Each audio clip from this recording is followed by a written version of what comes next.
that's what, like I said, honey, that's what happens.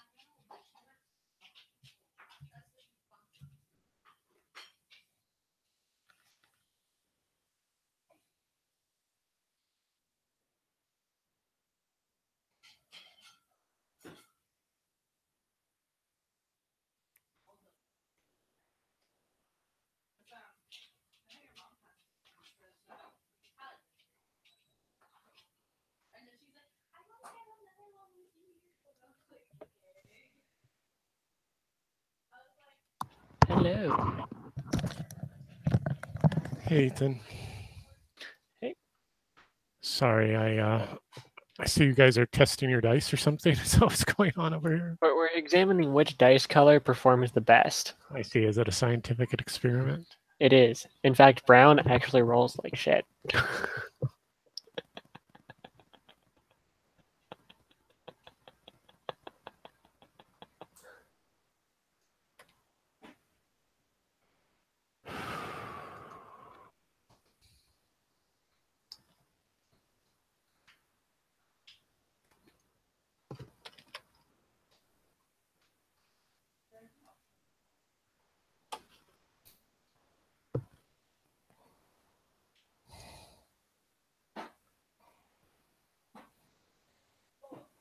So you guys are outside the dungeon, is that right? Yeah, we rested.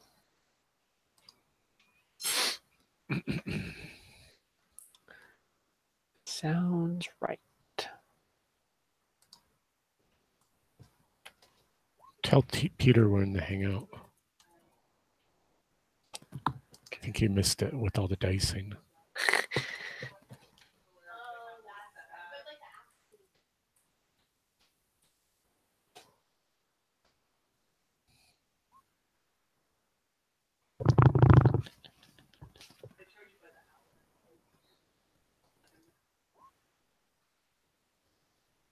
And then you have to tip the artist too.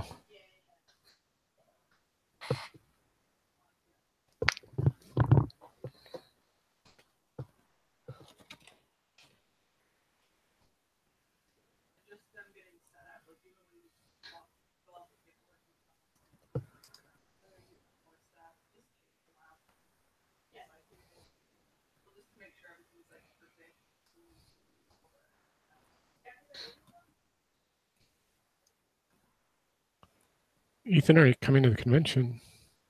I'm working Thursday and Saturday. So most likely no. Okay.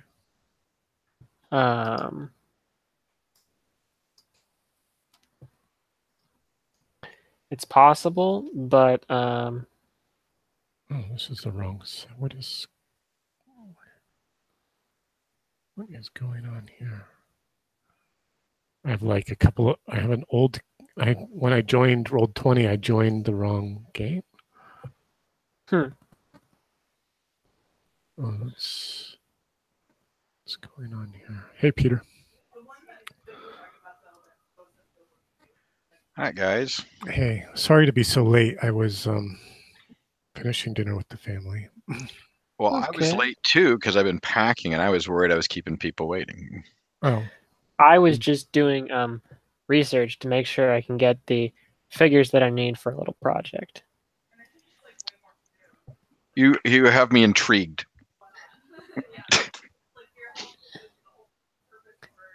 You will find out what it is maybe next week.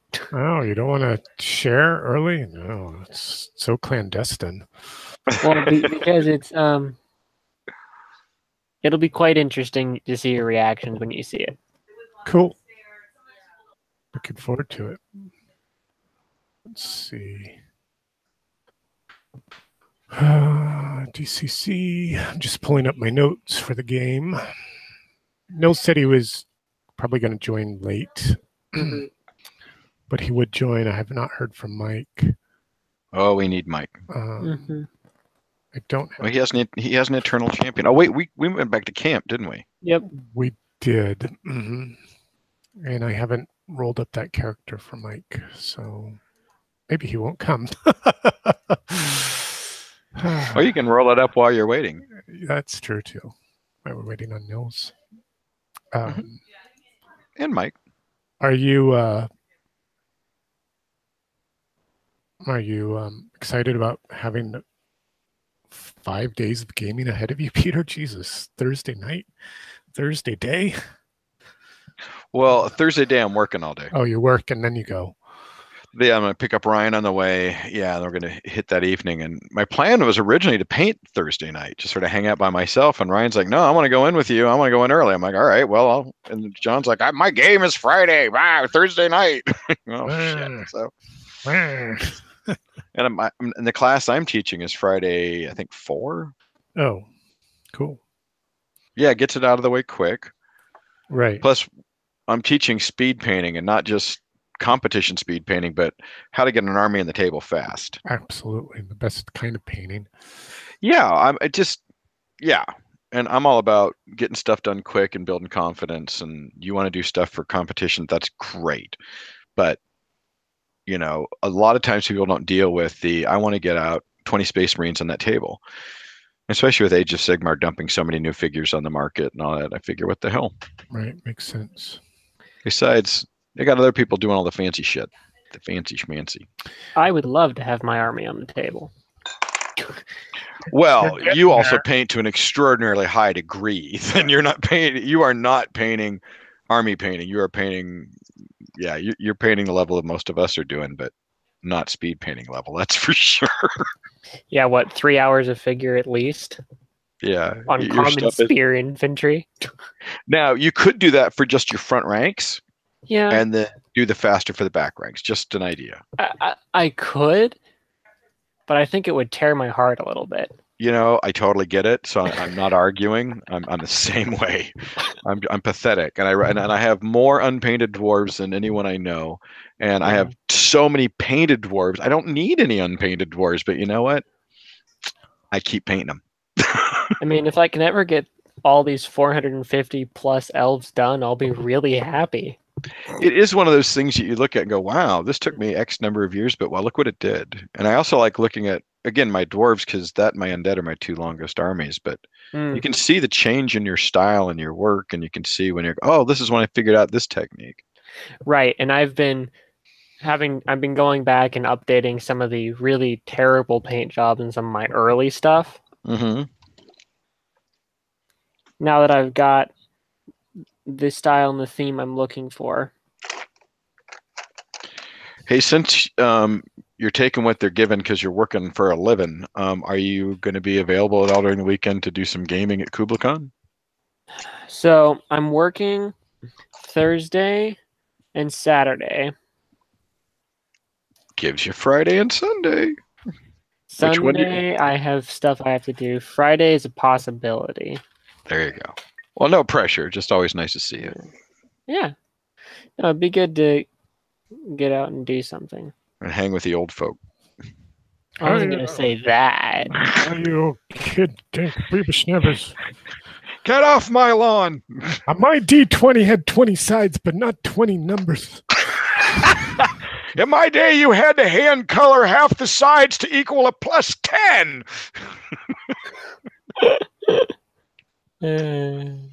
Hey, Nils, you're on mute. We see you. We see you. We do. See you moving your mouth, but not hearing. I see Nils' chin. Hi, Nils. By the tip of my chinny chin chin. Now I see all of Nils. Fearsome. We might hear him now. Muted now.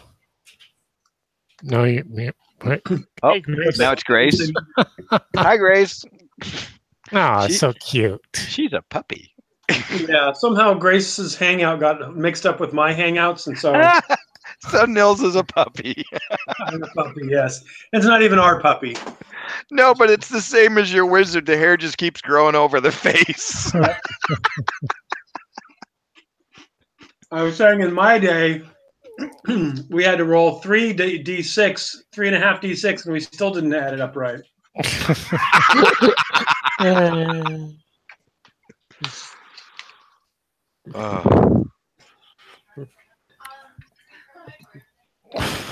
Or D10 and a D6. Oh, we didn't have D10s. I don't remember D10s till I was in college. Hmm. You roll a D8 with a D6 control die, and then you re-roll if it's more than 20. You can roll a D. Oh, what is it? D20. I don't remember. It doesn't even matter. The Okay. latest Goodman Gazette came with my MCC box had an interesting story about dice. So, and how certain companies just sort of stopped making them when armor casts appeared to be indestructible. Right. Right. Actually, you could roll 4d6 minus 4. Thank And that you. would give you 1 to 20. Leave it to the mathematician I was group just- to figure that out. For my 3. Nils just Not kept working at it. Yeah. Stay Oh, on this is a target. puzzle. Stay So- on target. so We're almost there. 46, and I roll 4 ones minus 4. I rolled a 0. Right. Right. That's what I just realized. Yeah, and the odds aren't quite right, which is why Well, it's still an still get you the numbers, not the necessarily spread, but true. Yeah. Yeah. Or here's I the guess crazy. you guys haven't started yet. Here's the crazy thought. You get Aaron to write you a macro, and there you go. Bob's your uncle. Yeah, you could do that, or you could just punch the chits out of the cardboard and throw them in a cup. Oh yeah, the part of the story in MCC, I mean the Goodman Gazette, was why that happened. Because they ran out of dice, or they had a supply issue with their dice or something. Yeah, and it had to do with someone in the middle management telling, I think it was, Jim, was it Jim Ward? No, the guy who wrote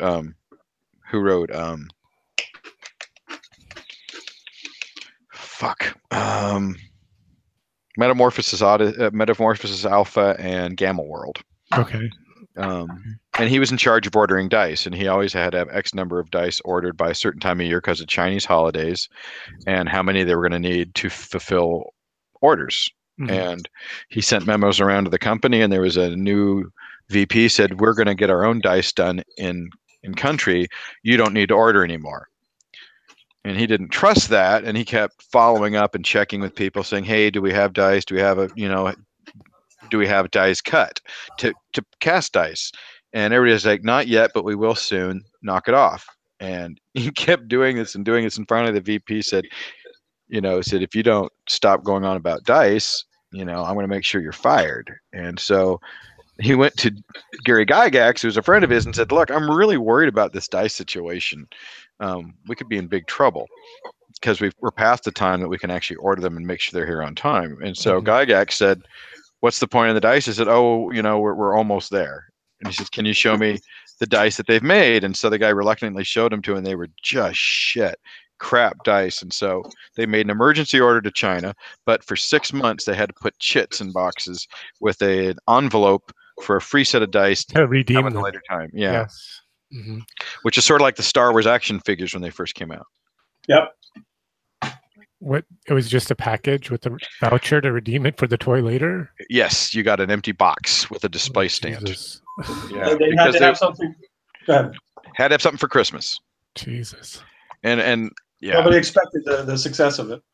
nobody expected the success, and nobody had really done a lot of toys for a movie like that. And on top of it, Lucas was kind of loath to let anyone see much of it to begin with. Mhm. So it was sort of a perfect storm.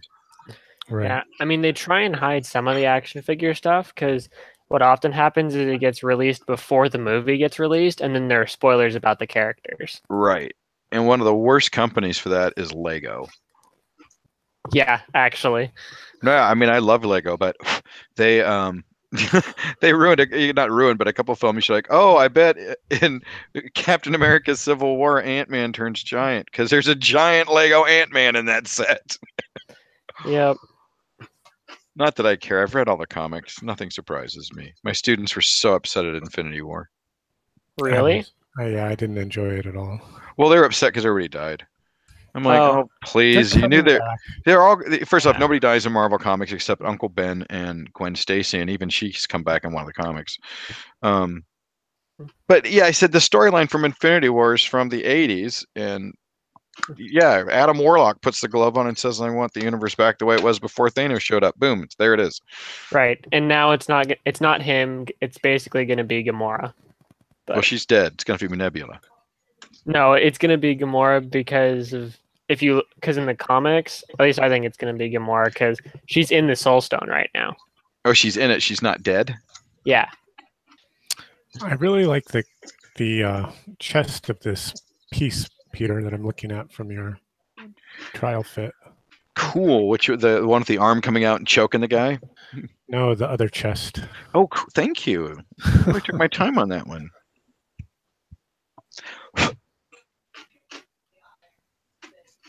So are we waiting for Mike? No, I think we should get started. I don't expect him. I didn't hear from him. If he joins, if he joins, he and his Eternal Champion will come in, but behind us. Yeah, we'll have to figure it. I will scramble like mad to make that work if he shows up. So let me. Before we do anything, I've got to help heal Nils because he got. I need to find my calendar. Yes, it's a +7 day. It's a +7. Here it is. Here's my calendar. Pretty sure I would have remembered that, Pete. Are you sure? I think it's a null. Today is the 12th day of the sword with a +0 spell check. Yeah, but not a let minus. Me kick off the broadcast. Not a minus. Oh, we are broadcasting. Awkward turtle. Oh, must have happened when I hit the present to everybody. It started the broadcast. All right. Anyway, OTNG session 40. Dawn of the 12th day of the sword. +0 spell check is in effect. Tonight we have Ethan, Nils, and Peter. And like character-wise, what are we looking at, guys? Horace and his red dice are here. What was that, Nils? Did we camp? Yes. Yes, and you were wounded when he cast Eternal Champion, so I need to heal you before we go anywhere. But the question is, we're definitely bringing Hammy because we do love that luck battery. He's our buddy too, but he's a good luck battery. I'm going to suggest Hammy, Gerda, Horace, Garrett, Ridian, and his 2 followers. But I think that's pretty much the party complement as it exists today on paper. Yeah. Unless there's something different. Pardon me, and I forgot about Aracor. Unless there's something different you guys want to do. That was exactly what I was going to say. Is we need to figure out who other characters we're bringing with us because we're down a few things. Mm-hmm. Like an Eternal Champion. Yeah, he'll be here. Come with us the next time. Yeah. Gib just doesn't wake on the morning. It was a rough one on him. Mm-hmm. It was a rough one on me. Yeah, I know. That's why we're going to heal you. Does Garrett want to give it a shot first, or shall I? Garrett will give it a shot. I think we've almost determined that he's a divine symbol junkie, but why not? Wait. What's his alignment? He is law. Oh. Yeah, so let me do, because I'm going to get a lot less healing from you than from... Heck yeah. That's true. Okay, so it's a +0. See, nothing, take away nothing. That's still nothing. Carry nothing. I do get +2 for personality and +4 for level. Oh, yeah, that's right. He had a lot of disapproval the last time I ran him. We won't talk about that. You got a good night's sleep. All right, 21. Hardy har har. Oh, man, 3 dice. Oh, by the way, is anyone planning on running DCC at Kubla? Because if not, I'm not going to bring a heavy book with me. I'm not. Okay. I'm bringing my 1E Player's Handbook and my RuneQuest book. My dad's bringing 1E. Excellent. So I'm bringing Swords Without Master, and I'm going to make somebody play it with me. Damn it! You get 3 dice, Nils. Okay, for Jason, I assume. Yes. Yep. Okay. And you don't have to change alignment to worship my god. I'm not talking to you because you have a patron that you're all about the fates. I get that. No, it's Mike all about the fates. Mike's all about the fates, yeah. Yeah, but you're completely crazy chaos wizard, so you're not going to worship anything but something chaotic. Right, and that brought me back up to full. Thank you. Excellent. Fun But fact. I'm gonna be talking to Horus. Fun fact about Eldevar, apparently. So when Goodman Games was originally releasing their DCC stuff, Eldevar is actually one of their big three gods. No, it's not in the canon though. I mean, it's not. Not in this. It was back with their Alarith world and D&D. No, they're Oh, got you. Yeah. I got you. So they just kind of reskinned a lot of what they had done. Right. So into this Eldevar. new engine. Yeah, Eldevar was one of the big three. Cornus is one of the big three, and then I forget who the other of the big three was. That's cool. Well, That's a nice it little is a multiverse. bit That of makes trivia. sense. Yeah. And then Pelagia was neutral as opposed to chaotic. I'm all about Pelagia. I turned the paladin in Brian's game from his one true faith to worship Pelagia, the bitch goddess of the sea. It was awesome. Yeah, and but then It he sounds like turned a back, dental problem. But Yeah, it was only because it was a moment of doubt. he had a momentary lapse in judgment, right? All right, Gary's- That sounds like a fun Yeah. campaign. are we done with the healing? We are done I with the think we are. healing. Yeah. I don't think we have any other spells to cast. Let me check my hardcore list of spells. I'm thinking I may I need think we're to good. instill a greater alignment penalty. That's For what? something to think about Alignment For penalty the, for what? for the laying of hands. Or- and the turning away from Ildavar. I see what you're saying. It may not be just alignment. You could be a different alignment, but Yes. you should probably pay some penance. Just Well, I mean, it's the polite thing to do. I'm not talking to Garrett. He's got his own god. I get it. I mean, get it.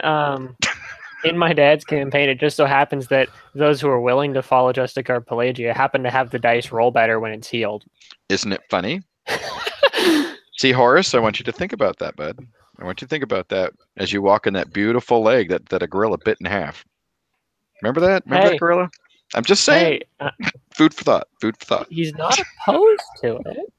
Or He food just for the needs gorillas. time to think. Food for gorillas. He just needs time to think, and his low intelligence requires that he take a lot of time to think about things. That's fine. We'll get you there. As long as it's within the next 9 days, we're good. I think we can safely say it's within that time. All right. So we are. I guess we need a recap from Aaron, don't we? Well, let's see. From last session, you guys had kind of found your way out of that trapped room where the door had disappeared. Mm-hmm. Found this odd mural with the Lord and the Lady feasting in this fruit grove, and then the mural also had these weird humanoids, and you were able to see eyes looking at you, and you sort of bashed on the wall, and then decided you were going to head over there and check out who was spying on you, and found that Midget vampire. found this Watcher in the Dark. that's right, the Watcher in the Dark. I remember the name now. And the Watcher in the Dark, and you defeated him, and then remember what happened after you defeated There was like a massive shriek or cry from the north, like Right. something had been wounded. right. Or something was just So really you pissed decided off. to- Or something was pissed off. Yeah, good Then you point. decided to go and investigate the north. Well, we didn't have a lot of options beyond that.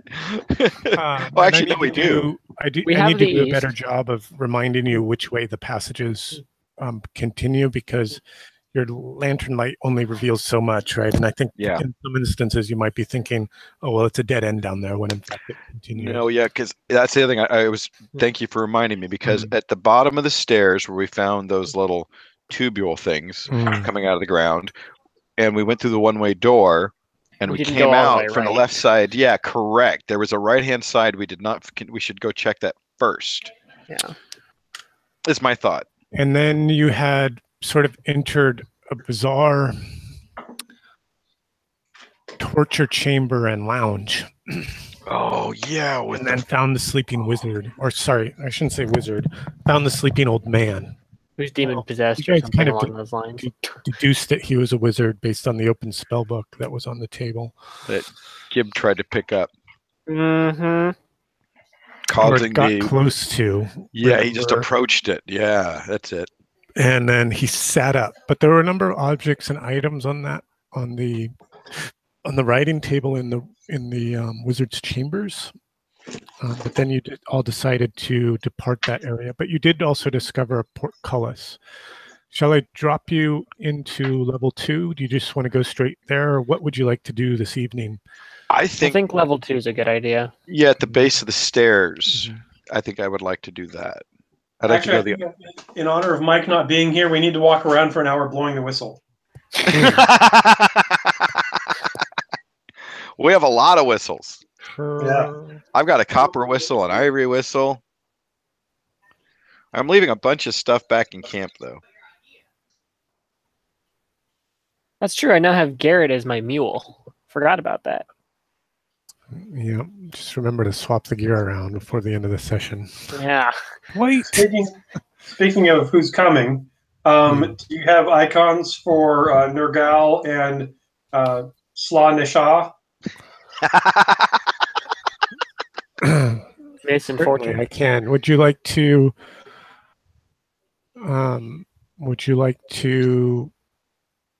introduce those two characters while I dig up your icons to the rest of the party? I know you and I have worked on them a little bit. Right. So during the last period that Ericor was in the dungeon, Ridian and his two followers spent a lot of time. Ridian had been in the dungeon for a while, and speaking outside of the game, obviously, the requirement to move these characters to first levels to use a day's experience or a session's experience towards moving them to first level, and then they become independent characters. Mm-hmm, mm-hmm. And so they went through that process. Nergal is the smart of the two. She is definitely following the wizardly ways. Unfortunately, she is at this point follows Ridian in that she is extremely ugly and extremely weak and damageable. Whereas Sla Nisha, she's just the opposite. I guess Ethan Gibbs probably hasn't read the Kith stuff that Aaron's been working on, but Kith either choose to be wizards or they choose to be warriors each level. Yep. And so the Sla Nisha is choosing to be a warrior. She actually has pretty good strength and everything, but she's also very, very attractive and has a very strong presence about her. So these I rolled these up through Purple Sorcerer, and I was amazed. And I kept rolling until I got elf characters, and at the same time on the same sheet, I got these two characters, one that perfectly matched the Slaanesh and Nurgle archetypes. Cool. So at this point, they don't have. They basically have just. Let's see here. I don't think they've got. They probably have a few like little daggers, and really no armor. They can begin the game with wooden spears. Okay. Oh, that's right. Wooden fire hardened wooden spears. Right. Okay. And leather armor. Leather armor. Right. Okay. Hello, everybody. Hey, Mike. Mike. How are you? We're just getting started here. Cool. So that's and basically the Sla Nisha character will be the mule for Ridian's mini party because the other two can't really carry much at all. So, but Kith have infravision. Here it is.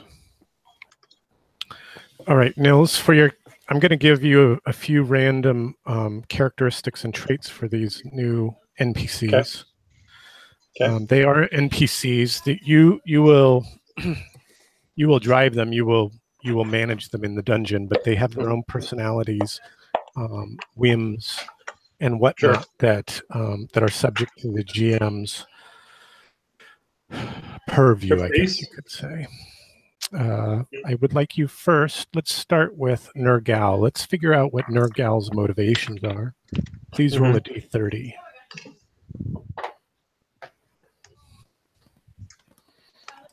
Okay.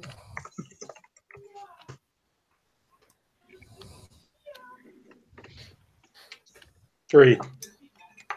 30, eh? 3. Oh, 3.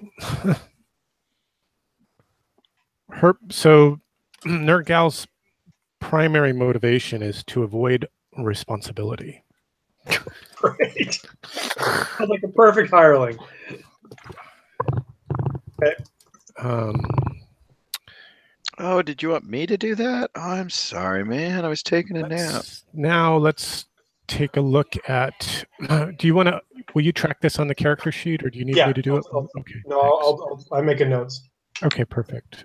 And then how about for personal inspirations, another D30. This is what inspires Nergal. 20. A sense of destiny. She's been destined to serve at your hand, Rydian. Okay. And her personality, a D30.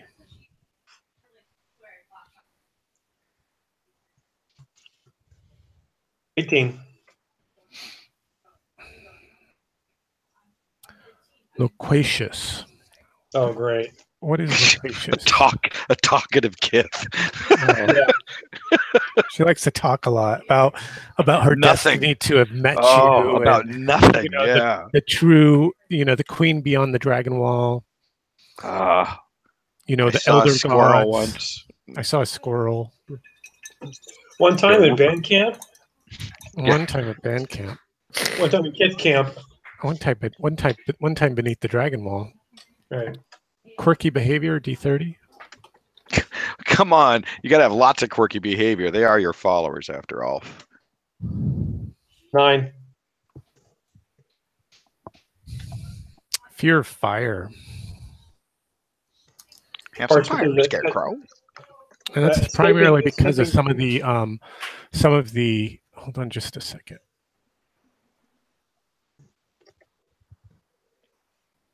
Crap monkeys.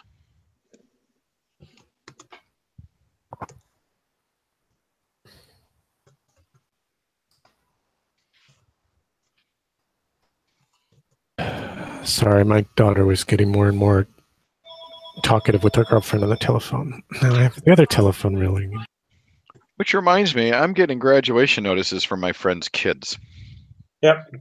Like your kid. I just got one from Athena today. Yep, so do we. I haven't checked the mail yet. Alrighty. Yes, Nergal has a fear of fire, and that's primarily due to all of the bizarre rituals and sacrifices associated with some of the elder gods that she witnessed as a small child, because she was just a child when she came beyond the dragon wall, and they scarred her badly. The knowledge mentally. that Kith was not meant to know. Bad habits and burdens are the last two categories. A D30, please. Bad habit is following Nils's character. That's a recipe for disaster. 18. It's an extreme. She has extreme insensitivity, like most Kith, but hers is actually to like the nth degree. Extremely insensitive. Physically or socially or in any way? No, she so doesn't care about anybody. Yeah, right. Okay. Except me, obviously. Morally. Yeah. Morally, all right. And burdens.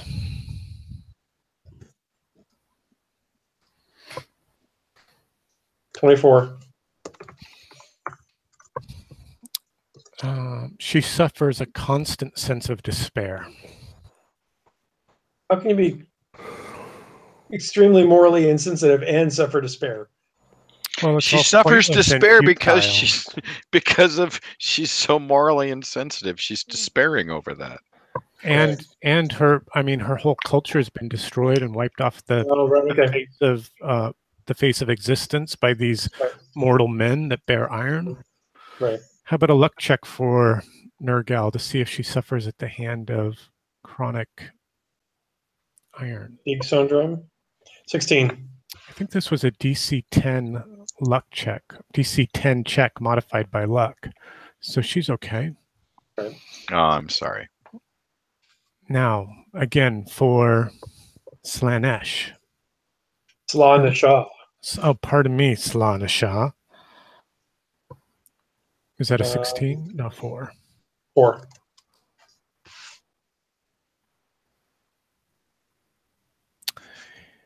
So Slanesh has a strong sense of duty in general to the old gods and the destiny that Nergal constantly prattles on about.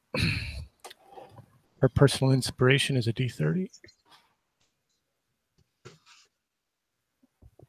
So, yeah, Slanesh has a strong sense of duty to serve Ridian and, just chucking a bunch of them. Yeah, so 23 is the...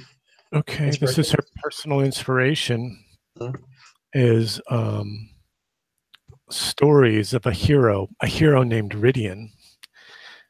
They were often foretold to her in the sanctum in the chapel, and when you arrived, she knew it was her true duty to serve you in all things.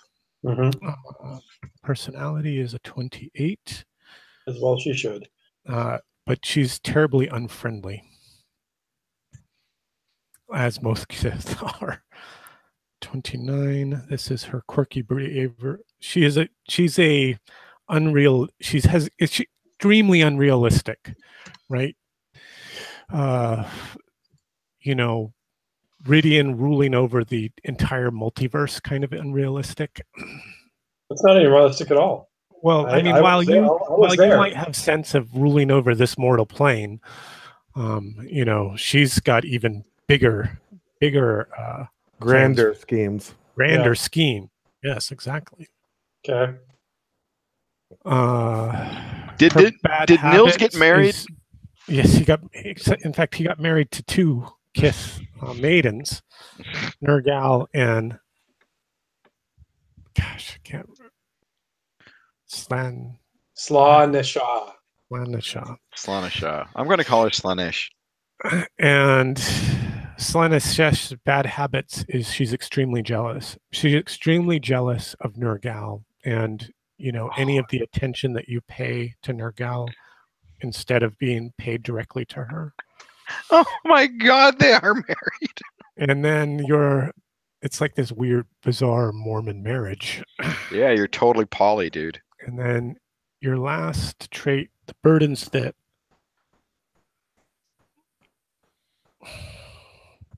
So one of them's hot and the other one's not, right? And then Right. 18 is. Well, it depends on what you determine is. One's got a high intelligence. And she's also extremely paranoid. Paranoid at the enemies that lurk beyond your back.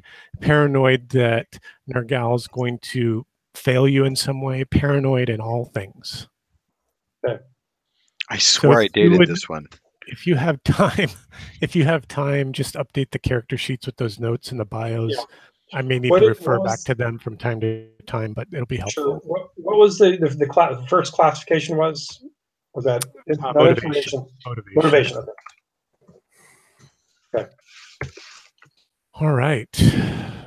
Mike, you have Gib and a hero from the multiverse. A level 4 warrior, is that right? I thought we got 5 out of that last one. Whoever it was, it has a magic item. Oh, right. That would make it 5th. We were just excited that it was a magic item. That was a big deal. Was it the same level as Orax? No. Yeah. It was 1 level below. Wait, I think it was 1 level below Orax because Orax. The last one we had was a 3. Mm, Give me yeah. a second. Yeah, it was a level 5 warrior, but with all stats, it's 16, not 18. So it's one below Orax. And does he have any special equipment? Yes, he has a magic weapon of +2 enchant. Booyah.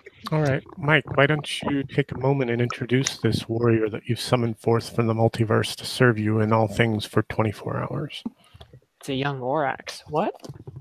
Good idea. Good question.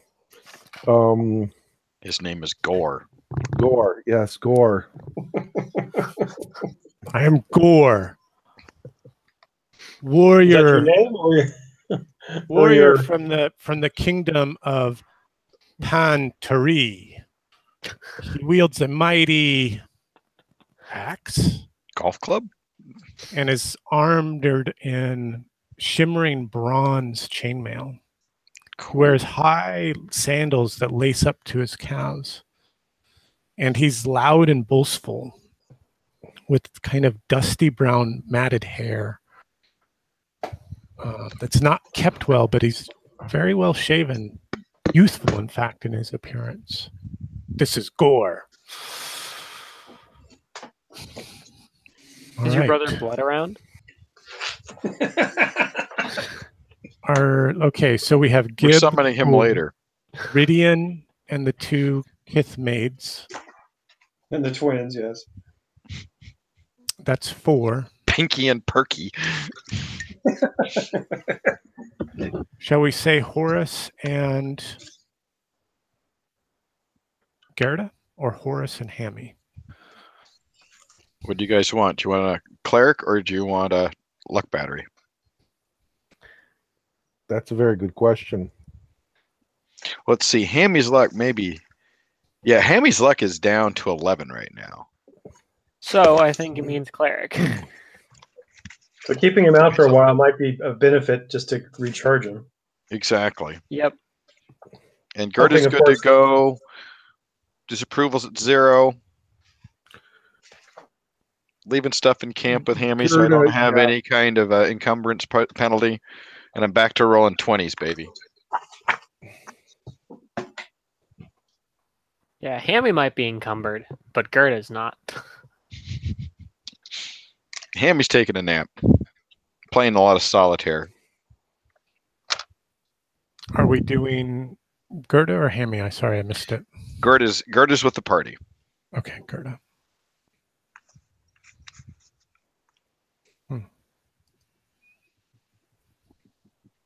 She's taking it as a personal mission to help make this place safe for Sky's people.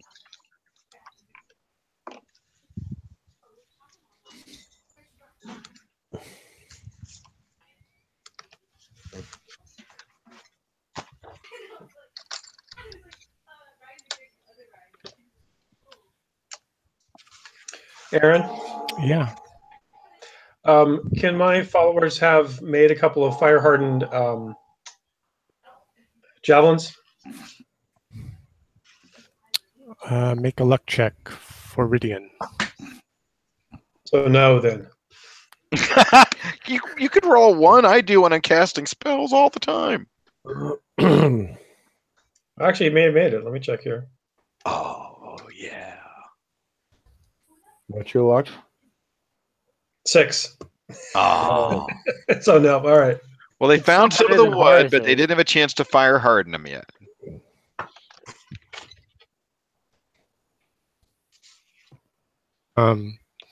Just pulling tokens for you, Nils. Sure.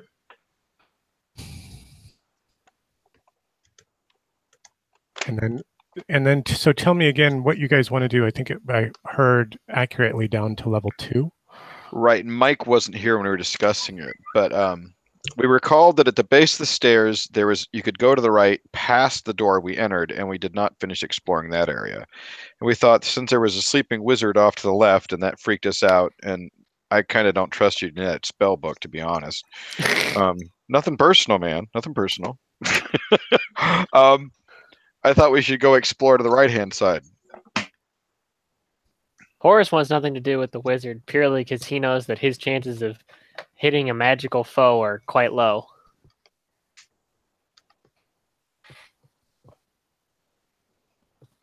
So he Right. is totally cool with going to the right. Okay, are we agreed then? Sure. Going to the right.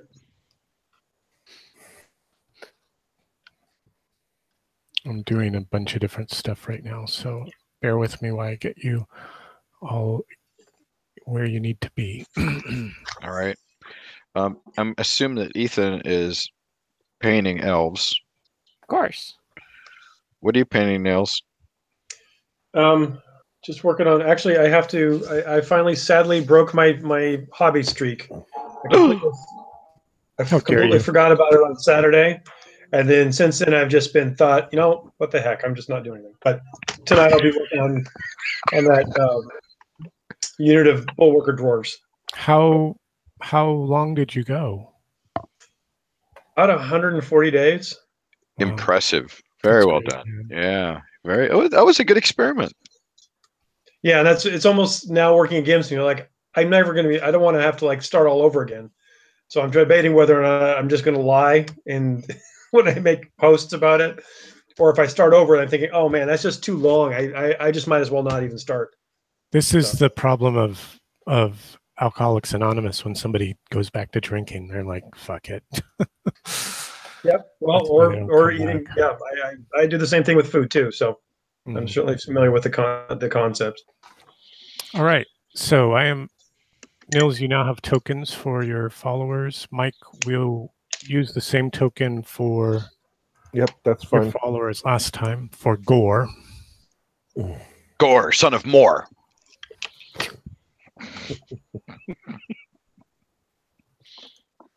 Who is a twin brother? Lore. Gore or blood. And you guys are here descending the into level 2. It took you about 40 minutes from dawn. It's coming on 7 a.m. now. We do have a marching order that you all see here. Who is carrying the lantern, and whom do we still need in the order we need? There is Horus, here is Gore, here is Gib, here is Ridian, here is Horus, here is Gerda, and Hammy. Is Hammy absent? Hammy is absent. And my two And your underlings. 2 followers, Slanesh and Ergal. And we had made a peace treaty with the Knolls, and we had an agreement to not go past, not to try to enter past their portcullises, and they will leave us alone while we're in the dungeon. Mm-hmm. My hope is we could bring the dungeon down around their ears, but that's my own personal hope I'm keeping to myself at the moment. Mm-hmm. Who will carry the lantern or the torches? We can have my ladies carry it since that's kind of what they're for. I think it's a good idea because we want to try to keep them out of combat and stuff anyway. Right. Yeah. They're experienced horse, right? The direction of travel is north on the map that we're looking at now. No disrespect. I just mean we're trying to keep them alive so they can gain experience points. Uh-huh. Uh-huh. Right. So at this point, Slanesh Shaw I know I'd get you doing it. will carry the lantern because she can't fight much, but Nergal could at least cast a spell, so she'd be have more ability to do something. Understood. And of course, being the center of their world, Ridian will be in the middle.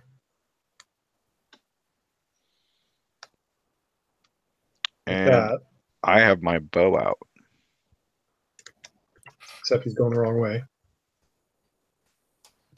Oops.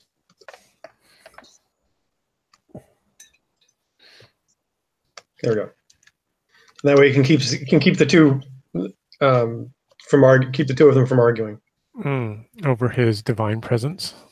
Yes, of course.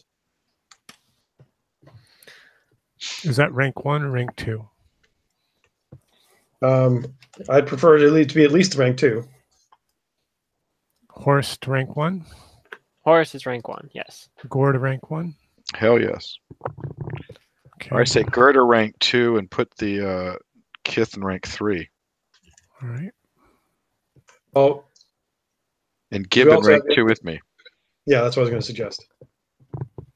Yeah, so put Gib and Gerda side by side in rank 2. All right. I'll do this for you guys because I know you're doing like 9 other things. Painting. Well, what I'm painting, I'm trying to get done for the con. Oh, I'm not. I'm only slightly jerking your chain. So, do we feel like trying to get a large spell going for? Because sometimes it can last a pretty good amount. Oh, good point. Let me get that Well, out. I don't know that we want to pop it now, purely because I don't know we want to be 15 feet tall stomping around a dungeon. Yeah, Would you rather not be 15 feet? Well, it running depends in on it depends on the size of the doors and the rooms we're going into, to be honest. The ceilings are about 15 feet high. Mm-hmm. I'm just So- more thinking about not making a bunch of noise and attracting floods of hellhounds or, the like. But I would rather. Yeah, I disagree, but whatever. It's up to. Well, Well, depending Mike, on if you want it cast on your characters, then you can ask. You can certainly request that of the spellcasters. I don't think it's a group decision. No, definitely. I agree with you. Yeah. So, as long as they don't roll over a 32, the biggest that people would get would be 3 times man size. 18 feet. 18 feet. 15 to 18 feet. Yeah, So and you it's got barely- no plus. You have no pluses for the day, and Hammy's not there to boost. Right. So it's not that I would ever consider being able to roll over 32, but so right now, if we've got like a +6 and I roll average at 16, which gets me, that's actually just like only 25% as long as I roll average. If I roll a 10 and then add my Right. 6. So Gore will be more than happy to become enlarged.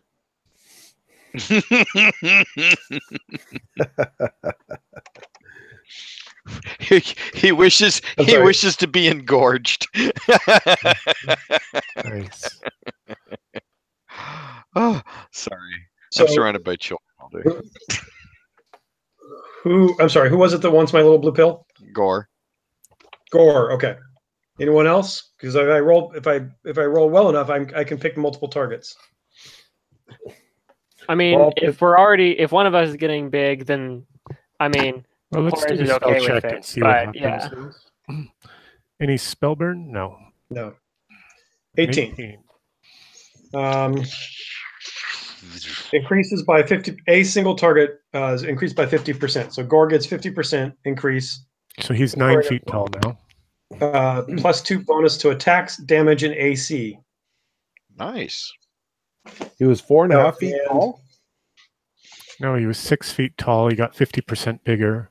That'd be That's- 3 more Oh. feet. I thought. 9 feet. Oh, I didn't. I thought But it was 50% is 4.5. So that's 10. Yep. 4.5. You're right. Okay. And it's one turn per caster level. So 40 minutes, I guess. All right. and your people are going to be carrying you for a while. Carrying? Why? Well, I mean, you're going apeshit, right? Oh, well, it's a D4 rounds. Okay. So 40 seconds. Yeah. Fair enough. Yeah, we're used to it. We have a net. ooh, ah, ooh, hee, walla, walla, walla, bing, bang. There you go. I'm, Yes. I'm all better now. So, did you explain to Gore that hundreds of tiny workmen chop him apart, and reassemble them larger? Oh, he's a chaos worshiper. He digs this shit. So the spell he's watching curiously as Ridian begins to cast, and then all the little clockwork men start, swarming around him, and he starts freaking out, and it gets chopped to tiny bits and then reassembled on this huge scaffolding. Oh, right. Stop whining, you big 50% bigger. Oh, Aaron? Mm-hmm. I don't think we rolled for iron sickness on Slana Shah. We did not. Why don't you give me the DC 10 luck or the difficulty check modified by luck?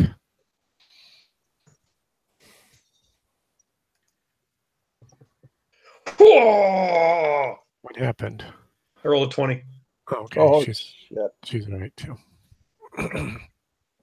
All the exposure in the under the dragon wall, she developed immunity. It's a clarity of purpose. That's the case, yeah. All right, you guys are standing at the base of the stairway that leads to the depths of level 2. The corridor is 20 feet wide and it runs east and west. To the west was where you found the mural and the sleeping wizard. To the east is where you found that one-way door, but you didn't explore much further beyond that. Which we feel we should do.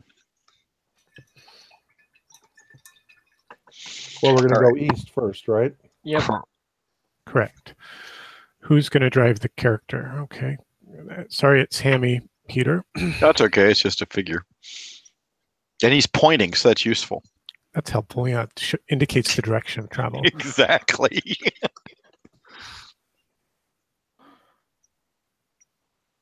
You come to a feature along the hall. Looks like a portcullis again? No. It's not. It's actually a drop? A drop-off. It's a broad 30-foot deep pit. You can see water at the bottom of it. Oh, that can't be good. And it's fairly broad. Mm-hmm. Oh, your lantern light hardly shines across it. Mm-hmm. Mm-hmm. Does this can we crawl down it assuredly, or is it too steep looking? Make a luck check, Gib. God, and how deep is the water? Or I could cast spider climb and try to go take a peeky weeky. That's probably your best bet. But we'll see. That looks pretty good. Yeah, it's not it's not sheer. It's not completely smooth. It does look like it's climbable. Maybe even a bit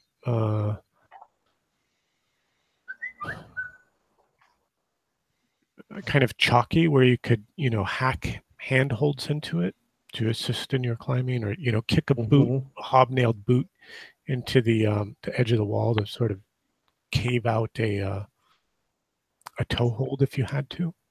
Mm-hmm. Which I think we're gonna have to. Does the other wizard feel like casting Spider-Man powers? Spider powers activate. Sure. Because I'm thinking you can crawl up on the side of the wall across. Right. If nothing else, I could probably crawl and carry the lantern. The lantern.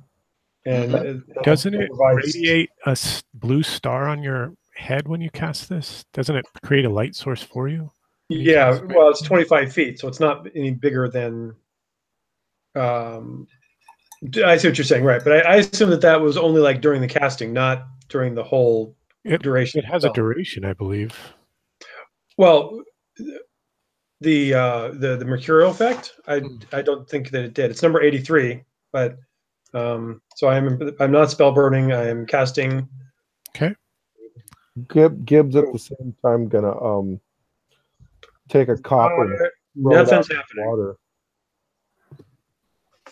So I failed and I lost the spell. I'm sorry. Okay, does someone have rope? Oh yeah. Gibbs gonna throw a copper coin out into the water. See if anybody- coin into the water. yeah. I missed it by 1. Where's Amy? Taking a nap. You want to burn a coin of luck? No Vivian? way. No. I'm already bad enough off. Not unless his life depends on it. Yeah, the coin plunks into the water, disturbing it slightly, but sending out a few ripples, but nothing discernible happens there. In the, How deep of the does pit. the cavern look? It's 30 feet at least 30 feet down to the surface of the water.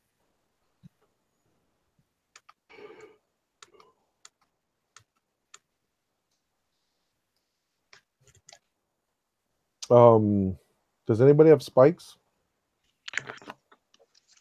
Let's see. Well, in my hair.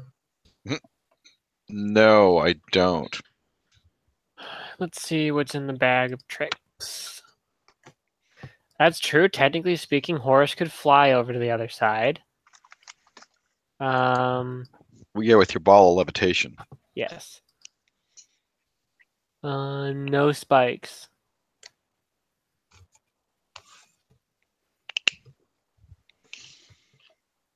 All right. Does there look like there's any place to secure a rope up here?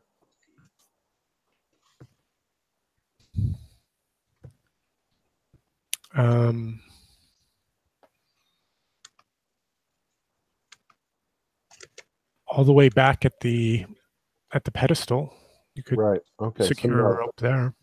Yeah, that would be an awfully long rope. There's Yeah, also the door here. I have 50 feet. 50 feet wouldn't be enough from the Yeah, door. Yeah, because that'd only give us 20 feet. And then we couldn't get back out again on the other side. Well, it's supposedly pretty sure-footed, but that could mean that somebody could stay up top and hold the rope just for most people to get down, and then whoever's Maybe like the giant guy that's got the plus 50% strength. There you go. Yeah, but I'm thinking that it would probably be best for him to go down first, just in case something happens. True. Yeah. Yeah, we all saw Lord of the Rings. Mhm.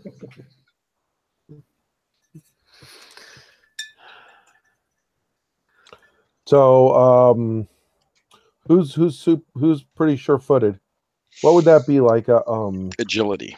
Agility. Who's got a good agility? I got a 16. Okay, so you can hold the rope. We'll a few of us will hold the Gib and Gerda. Gib and Gerda will hold the rope for Gore to initially go down. And So Horus. Yeah, Horus will hold like the end of it. Gore's like 10 feet tall. He just says, "What do you want me to do, wizard? Climb down into that pit?" What are you, Craven? And he goes to do it. He just sort of he just kind of hangs himself off the pit, and he sort of looks at the water, and he looks back up at you, says, "Be prepared with that rope, though I probably won't need it." And he slides down. This kind of puddly splash of water. It's like, it's not deep. It only comes up to about his ankle, his calf, 2 feet maybe, 2 feet deep. Okay, I say we Says, proceed "Oh, with it's caution. foul." Ugh. What The water stinks. When he disturbed it, you all catch a whiff of it as well. So it's all algified. Or it's the sewer channel. Doesn't Yeah. smell like poop. It just smells bad, Like stagnant water. like swampy. like a bunch of zombies are going to come out. Yes. You had to go there. You had to Or go there. crocodile, I mean, yeah, Love thank these you. ideas. Keep giving me these ideas. You had them to start with. We got them from you. Who taught you this? Who taught you how to do this? You did, Dad. Okay, Gib will go next with using the rope. I am more than willing to send the rest of our party down, but I think we need to find a way to secure this rope so we can get back up. But we don't need to. We can cut handholds into the side, he said. It's all chalky. Okay. Well, in that case,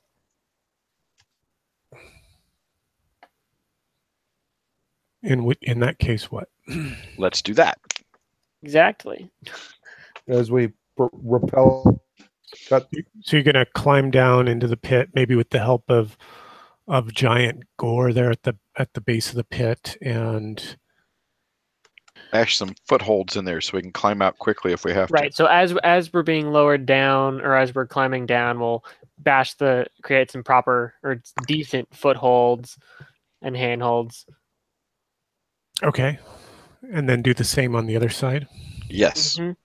Provided we're not eaten by a tentacled creature on our way across. Ow! I love it.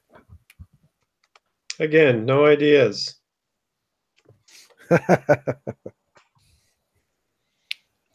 We've all seen So Star it's going to Wars. take you at least 2 turns to do that. As just sorry. Mm-hmm. In terms of a time check, Gore has 1 remaining turn, 10 more minutes of being giant as he is. Wow, we've gone three turns. Mm-hmm. Holy crap! Well, we were throwing coins and standing around. Okay, I just wouldn't think 30 minutes would have passed, but okay, fair enough. Took time to carve out those hand and footholds. Well, yeah, that's what took the most time. Yes. Right. It took time to come down here to the end of the hallway and look and decide what you were going to do, and then it took time to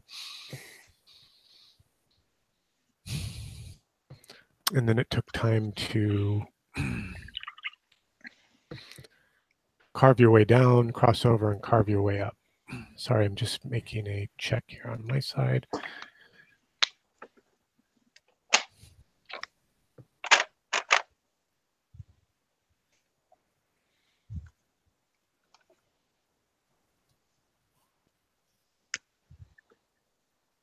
Mm-hmm. Solons is with us in spirit, Mm-hmm. including the fact that I'm doing last-minute painting. So are we able to transverse up the scale up the other side? You are, yeah. That was the extra time that Okay. it took you to get up onto the other side there. And nobody is surprised. All right. I'm not surprised that you're rolling for surprise. Let me give you a description of this chamber. Big and full of monsters. It's never a birthday party for us. No, it's always monsters. Okay, you can see a door here on the north with a steel deadbolt style knob.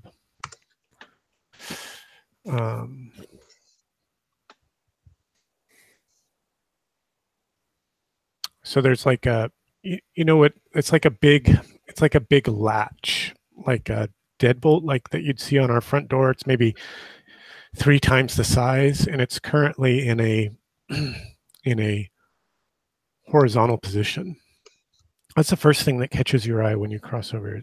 Gibbs like, wait, what is that? And that's the one looking to the north? That's the one to the north, correct? Yeah. And then to the east, that looks like a corridor. Correct. And you can see a corridor running off to the east into this large. And what about 40 to by the 40 south? foot Like, chamber? is there And like from these 2 alcoves, as you're climbing up, come roaring these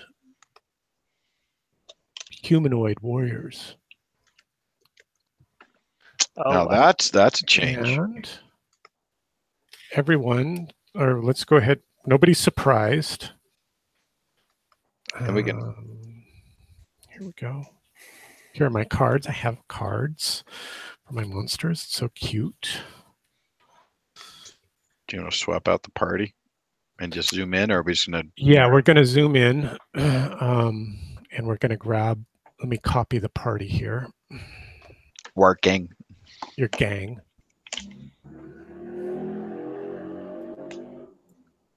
I thought that was some sort of roar sound effect for a second. I know. Me too. Oh, is a motorbike? Yeah. Here's somebody's home. I'm home.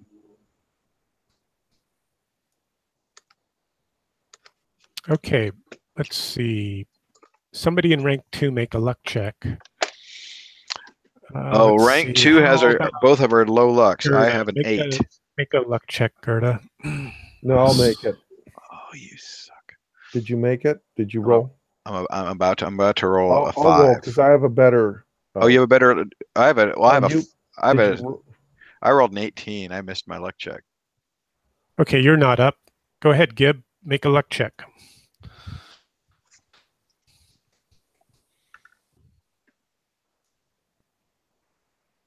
No.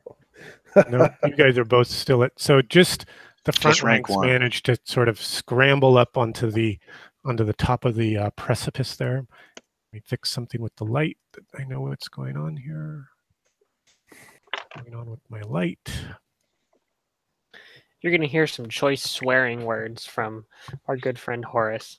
Oh my Yeah, God, but Horace has dark. got a 10-foot guy next to him. You two will be all right.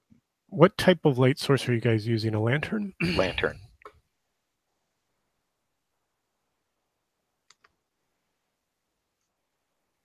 Can everyone see now from the lantern? Yes, I see white. Yep. Excellent. Well, when in And doubt, Horace will, pull out his orb of flying and jump. let's see, one of the two of you on the surface ledge there, please make an initiative check. Go for it. Okay. Because he gets to add his level. Well, actually, our good friend the warrior gets a +5. But- Oh, well. Next time. Oh, I could if you want me to. If you didn't roll No, yet. it's fine. Oh. 17. Nope. They go first. All right, they go first.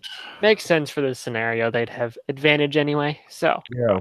I hate to agree, but you are correct. Yeah. I'm going to go with you on that.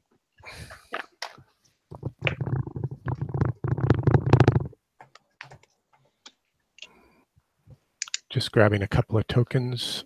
That's all right. I'm just putting paints away so I can start cutting some foam.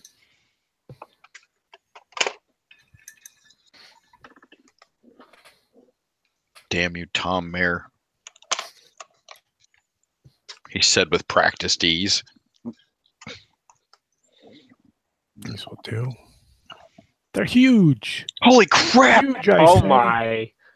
And Horace is jumping off the cliff with his orb in his hand, breathing as hard as he can into that thing. No. I think I just wet myself. No, if they were that big, Horace would be running.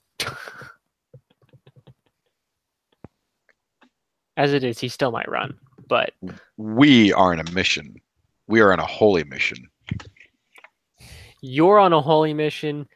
I'm the frontline tank with my good friend Gore here. So I know, my good friend. I know you only see what is right in front of you, and I do not fault you that. But I also know that you think long and hard over things. And when you see what I am saying, that all of our steps have been guided, you will understand what I'm saying. Middle of the fight. Stop proselytizing. Let's kill something. No, this is what we talk about as you're walking down the hall, you know? I see. yeah, see, Gerda's been trying to convince me for the past probably several days or so. Oh my goodness. Certainly since I rolled the Jesus disfavor. Christ, they have a dragon with them too? Aaron, put that away. You got the wrong figure out. Great. He painted something new, and now we have to fight it. If that's a dragon, I might just jump off this cliff. There might be something to do. Let them come at us. Yeah, jump off, blow really hard into my orb of levitation, and hope No, I it think carries that me. I don't want us to be. I don't want to. Can't let him have the high ground. We'll be right up behind you. I promise. Well, but now we have to push forward to give you guys Let's room to see. get They need a over. reaction check. Oh, you're gonna own him. You know you are. Mighty deeds and all that. I believe in you. Well, the only times Horace ever does well are when it actually counts. So It's kind of important right now. See, there you go. Oh yeah. They come howling out of the darkness at you. They've won initiative, correct? yes, Yes. they did. All right, these two. We choose to let them go first. Oh, We think it's thematically It's- appropriate. tactically sound. We're the guests. They're the hosts. They can go first. That and you rolled higher, but you know, Minor things. that's right.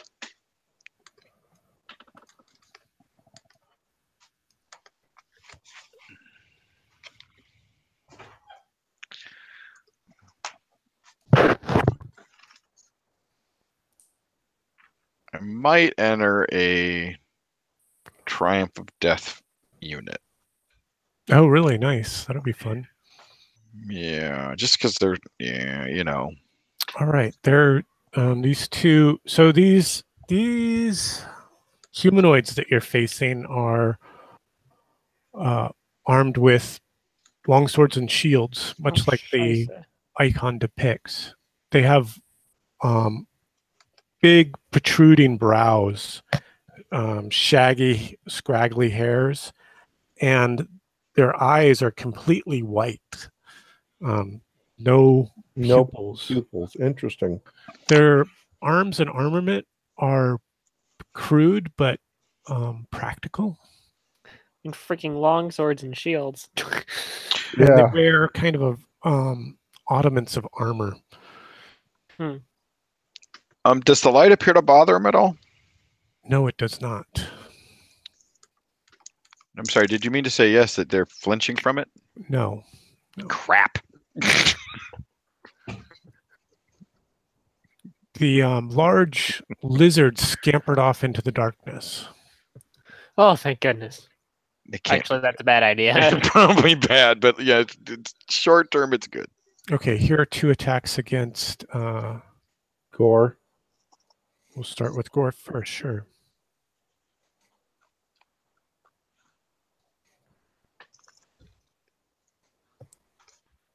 I think the 18's gonna hit for sure. Oh, but it turned into a 2. It got bumped. I can see it. How did that happen? Oh, The other die hit it. I was watching. oh, It was an 18 though. yeah, I got you. It stopped moving. It had stopped moving and then it got bumped. All right. Correct. Interesting. Well, we'll let that stand. Damn. And It was a good try. now against Horace. I think those are both going to be misses. Your armor class is way up there, right? Way up there. Yep. Okay. You guys are up. So what was the damage that Gore took? We left the roll. We let the roll stand. So The 2. Aaron took the 2. Oh, okay. Interesting. That's how bad they're going to hit us on the next round. He was being nice because you guys are alone up there. Because the dragon's coming back with bigger Yes. dragons. Yes. Yes. It's for entertainment value. He doesn't want us to go too quickly. It's much better to have a TPK after 9 o'clock, not before. So Horace will go after the guy in front of him and kind of try and just push him off to one side so he can create space for his friends to get up onto the landing. Mm-hmm. Okay, so he's trying to drive these guys back with his mighty D. Exactly, yeah. He's like swinging his sword. Mm-hmm. Yeah. All right. Spewa magic helmet. Total of 15 to hit. Deed goes off, but I Oh, don't the know if deed, that hits that them. was going to be my question. Did the deed go off? Yes, the deed goes off. You do hit one of them, causing them. Yeah, go ahead and roll your damage dice. Okay.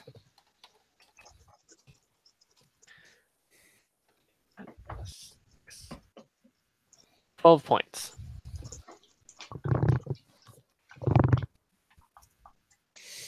Which one did you attack? The one with That fewer than 12 points.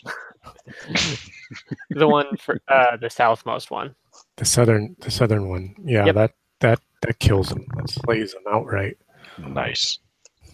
I sent a His body goes decapitation. flying. His body actually went flying backward. Mm. Yeah, by the by the weight of your charge, right? Mm-hmm. Exactly. All right, so these Nice guys shield give up rush. here. Okay, that was your action die. You do have a non. You can move if you like. Yeah, I will move to follow up All right. to allow the space that was created to actually be open. Okay, good. What is Gore going to do?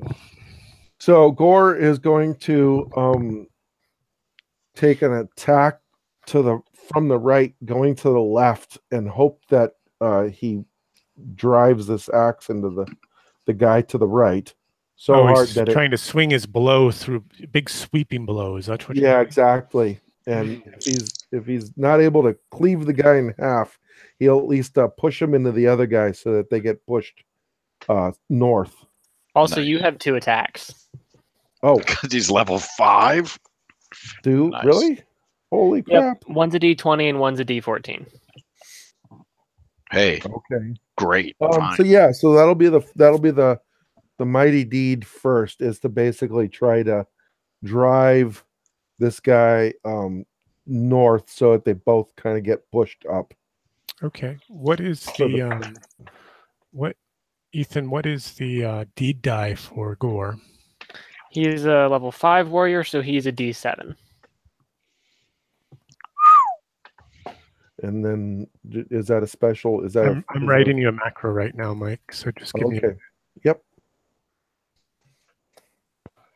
You had Orax, Malix, and Gore. When this if we survive this, Horus is going to be a level 5, right? Yes. Nice. When we complete the adventure. And then in the What is it? macro, you'll want to add 2 because he's a strength of 16.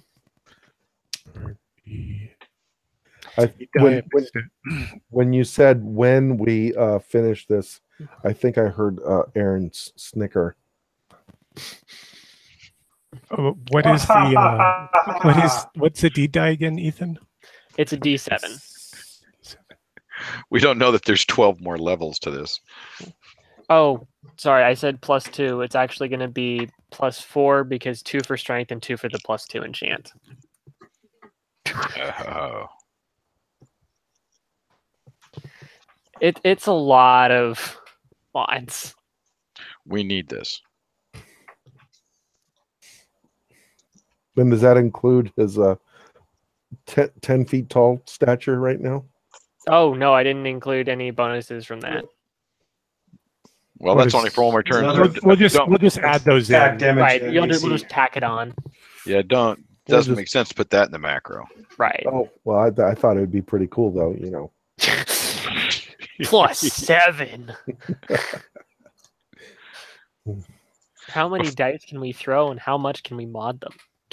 Ethan and I had signed in before anyone else had, and so we just sat there test rolling different dice colors, rolling 28 or 30 dice at a time.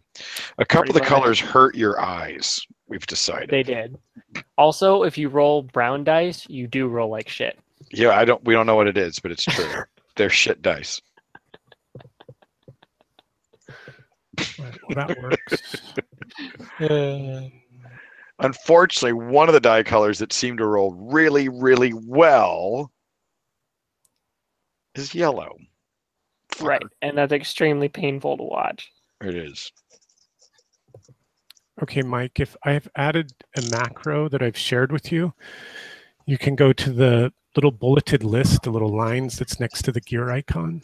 Mm-hmm. If you open that window up, you'll see something that says Gore and a little check mark that says in bar. And if you just click that, then it'll make a bottom at the bottom of the screen for you, and you can just push that button and to make Gore attack. Does it make sense? Okay, so I see macros, Mm-hmm. but Gore down at the bottom. Yep. Okay, so I click on that. Mm-hmm. And it will make the attack for you. And it's going to throw some stuff into the chat window. I'm not sure why the D7's not working. It rolled it. It just didn't show anything up. It didn't show it for some reason. Usually a D6 goes when you do that. Yep. All right. So it looks like your deed did go off because it went off quite well. In fact, And then go ahead and roll your damage against, and you scored a 17 against this first one that you put your axe into. Okay, and then what do I roll for the damage? You're swinging an axe with no shield is a D10. I'm sorry. Did this include the enlarge benefit? It's plus, what's the large mod?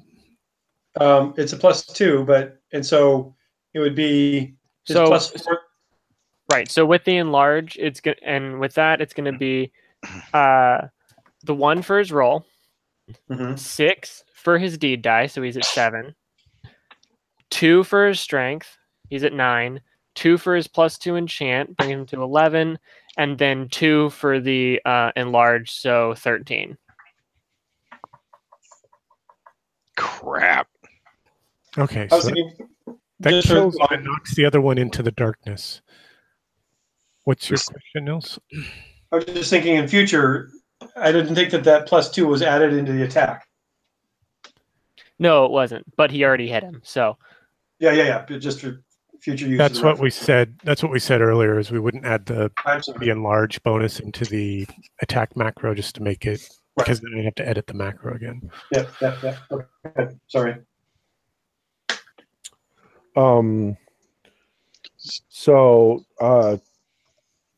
So the Now guy there's got knocked into the darkness. Mm-hmm. Okay, and does And he you hear have a cry of despair. Mm. And is Gore able to get to the other one to attack him with the second attack? Get to Sure. the one that's to the slight south. Sure. Yeah, absolutely. But that would be a D14 though, right? Yeah. Yeah. So you just copy paste the macro into a new one where it's secondary attack. I'm working on it. Cool. Stay on target. Almost there. Well, here's the other reason I have no trouble waiting for these things, because now they're here. Now we have them, and we will be using them. It just makes the game richer and richer. Mm-hmm. Yeah. Yeah. So where are animated maps? Fuck off. You got light. Fuck off, you got light. Is it possible to ship things like maybe the funky dice macro, to ship it from one campaign to another? Like emailing or texting something? You have to Yeah.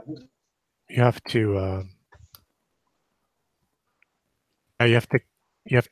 yeah. If you it's copy the possible. code, yes. It's Yeah. possible. I'm just curious. Just text. Yes. It is technically possible. Because to me, it's just a magic shiny box. Right. Okay. Can we copy these things? Whoops. All right. That's Oh, done. I see what you're saying, Ethan. It's just copy the text out of the macro and then create a new macro, right? Mm-hmm. Yep.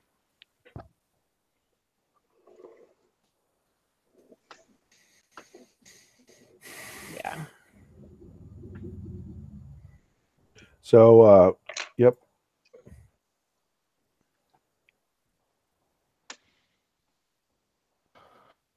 Mike, I've done the same. Did it work? I clicked it. I'll click it again. No, I haven't given you the new macro yet. Oh. I gave you I edited. Got it. I changed the name of it to Attack 1, and now I'm going to make. And now I'm sharing with you Attack 2. Attack 2, and you got to go to the macro list and do the same thing and add it as a button in your bar. Does it make sense? Button. Who's got the button? Yeah, I've got a little dot beneath our names where I have D20, D6, and Funky. Yep, I do. I have some similar stuff too. Mm-hmm. Just so I don't have to go key it in, or I can just Right. click on what I want to use. Yeah, I have my warrior attack, which sets up all my deeds, determines what that's doing, its effects. But, yep. Yes, but you are young and clever, and this is easy for you. I am old and grumpy. Unfortunately, it's not as easy as I'd like because it's limited, but it does what it needs to. It's free. Exactly. I've been enjoying it thoroughly. I really have. Mike, did you find the second macro? Did we lose Mike? I hope not. We need him. Oh, he's still in the hangout. Hello, Mike. You're on the air. Yeah, Dick, I was wondering if there's a God, why did he let President Kennedy, who's a Catholic, get assassinated? Well, it beats nailing him up. Know what I mean? Hello, you're on the air.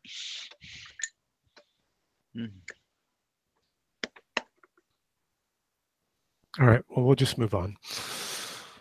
All right, the guys that are in the pit. I think Gib and Gerda immediately go scrambling up. Okay, it'll use your action die. You can move again when you get to the top. I can't see. There's a yellow. Actually, it would just be a move. You could spend a move climbing, and then you could have an action. You could have an attack at the edge, or you could. Well, can we do? It makes sense not to fuck myself over. I can climb up and I can get ready. Yeah, you could climb up and get ready, or you could climb up and do something, but you can't move. Or sorry. Yeah, you can climb. You can climb. You've got 2 actions, so your first action is climbing. Okay, Gerda. Which one's Gerda? That's not that Gerda? No. One with half an arm. She's fine. It's just not 100%, but it's there. Her arm's there. You know what? And I'm it's going to as use good my as it's ever action gonna to be. move more this way. Okay. Readying my shield, and I'm gonna. When we get back to that village, I'm swapping my longsword for a warhammer, shaped with an acorn on it. So I have my divine symbol on my goddamn hammer. How's that sound? That sounds I'm awesome. Very back. smart idea. Hey, Mike, you're back. That's what my Yeah. paladin does. See, I'm learning. I'm learning. Of course, his heavy metal axe also plays power chords when he crits, but you know. Because it's your one-way ticket to midnight. Mike, do you want to make that second attack now? Sure. Did you find the macro in the list and add it as a button? I see it, but it doesn't seem to be doing anything. I clicked on. In other words, I clicked on it and it didn't seem to work. It's working for me. Let me try. Yeah, works for me. Though it looks Yeah, like there, it's you still just- rolling. Mike P just did it, I Where's see it in the chat. Where's this macro? Looks like it's still rolling a d20 though. It's rolling a d20, but it's doing everything. Oh shit! It's rolling a d20, d14. Right? We love you, Aaron. That's why we give you all these problems to solve. That's it. We don't want you bored. I'm not bored. Again. There it is. But it Can I doesn't do throw it again? down. Go for it, Well, Mike. it's not actually going to roll any 3D dice because it doesn't know how to roll a 3D D14 or D7. It does. I have funky dice tells it how to do that. Oh, okay. Yeah, so we always have a visual and that nice clattering noise that makes me so So happy. maybe That's it's a not. hit. The deed didn't go off if there was one, but there was no deed called, so no effect. Yep. Go ahead and roll your damage. That's a D10. 10. Said. Plus Go ahead. plus lots. Is the D die shifted as well for the second one, or just the hit? Just the hit. Okay. I mean, I'm not trying to mess with it. Not trying to mess with this. Understand how it works. Exactly. Yeah. Exactly. So it's 13 total. Yeah, that one was puny and scrawny. Plus, I've been asked to run a level 1 adventure this summer for my nephew and his friends. Fun. Yeah. All right, let's see what this guy's gonna do. All right, what are the rest of you doing down there in the bottom of the pit? Well, Gibb's going to try to make his way up. We're going to get in the pit and try and love someone. Mm-hmm.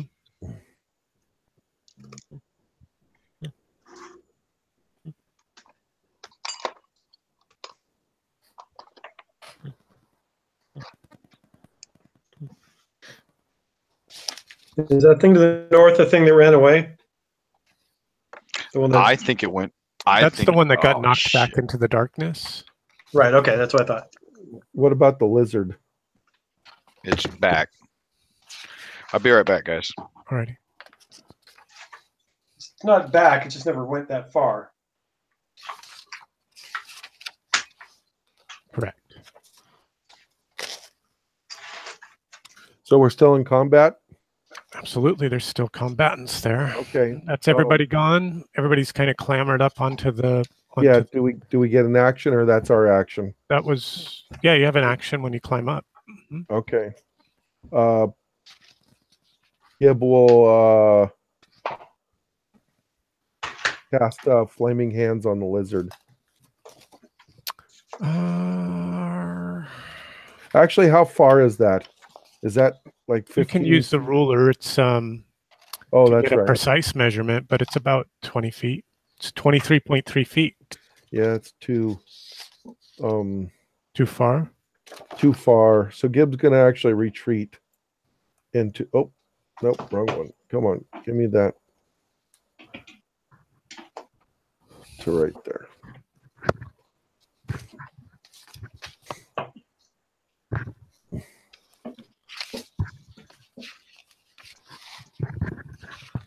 And then that's Gib and both Gore gone. So I don't know who else. I think Ridian hasn't gone yet. I figured I was in the middle of the pit, so it probably would take most of my action to just move and climb and get up. Would that be accurate, Aaron? It takes you one action. Oh yeah, to move and climb and get up. Yeah. So, being in the middle of the pit, would I have an action left? No, it takes you 2 actions to climb. From the middle. That's fine. That's where we are then. Alrighty. Is it a new turn? It is. Let me just make a couple of checks here.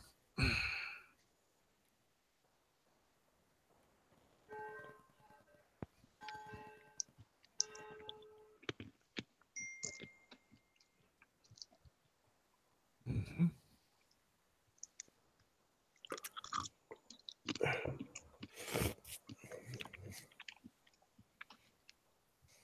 All right. It is an initiative check. Someone beat this time. Gore will roll. Mm-hmm. This time beat an 18. No, beat an 18. No, 14. All right. The lizard howls and gnashes its teeth and charges Gore. Yarr! Gore just F this guy up, so he's going for one of those softer level 1 types. Wait, what? Just run it. That one. That one will do. The one holding the lantern. Oh, yes. Hold the lantern. Plunge into darkness. All right, here's the attack against the lantern bearer. Slan Nagash. Mm-hmm. That's going to hit. Ouch.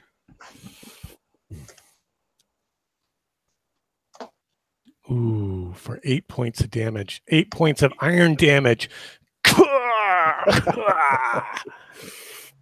No worries, she's fine. That's an extra D6 of damage. 12 She points. has that many hit points? I did. How are you feeling now, Slan Nagash? Dead. All right. Make a luck check, Slan Nagash.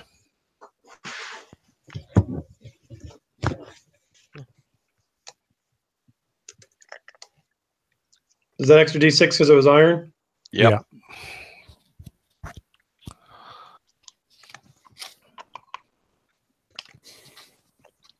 Nope. No.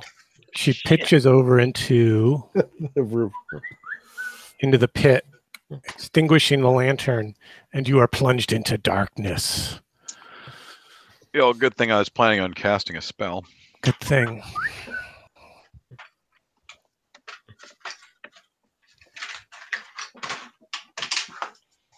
You did that on purpose, Aaron. Mm-hmm. I gotta pull out all my tricks with you guys. I was gonna say now he gets to pull out the Okay, tricks. so doesn't my warrior with his magical, isn't there a light that's given off of it? I thought In 1E, magic items are like that. Why don't you make a luck check and see if yours is like that? Actually, Gore can make the luck check himself on his 16 stat. Nice. Mm-hmm.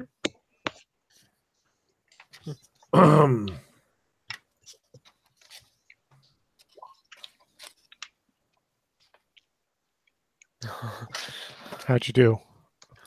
yes. Yeah, he passed. All right. So it's a faint aura, 5 feet. It's helpful. Rally round the warrior. So did Ridian fall down the? No, his- one of my Oh. minions. Just the minion, right? Yep. She took a tumble. She's dead. Okay. So did the lizard attack Gore? No, the lizard is going to attack Gore. Snash, gnash, gnashing of teeth. Oh man, that's a miss. Now you can missing of gnash the your life. teeth.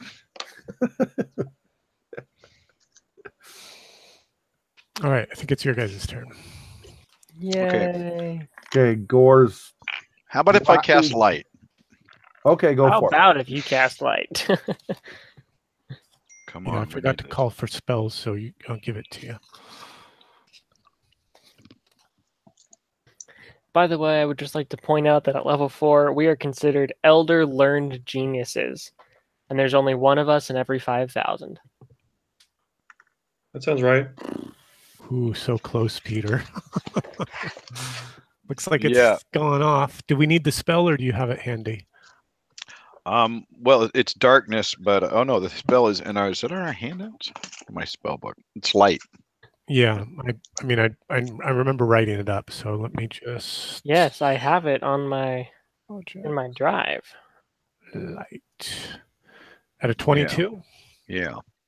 And this occurs as a ray of sudden light. Is that right? Correct. A designated point within 100 feet, 20-foot sphere of light, fixed in the location for a 1-turn duration. On future rounds, you may concentrate and move the sphere at 40 feet. And these squares are 5 10. feet, 10 feet. 10. All right. So I'm going to place it There? Okay, Mhm. let me just drop a marker for you. So that's 10 rounds, We said or is it one turn per level? One. It's just one One turn, turn. Okay. But that's but you can move it every round.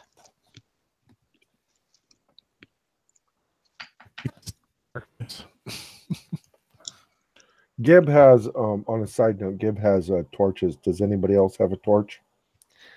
No, I do no. not. My lantern just not my lantern. Well, is that my lantern? Yeah, that was probably Hammy's lantern. Somebody's Or did- lantern. Did Nils have a lantern? Did it give his guy, or did you take mine?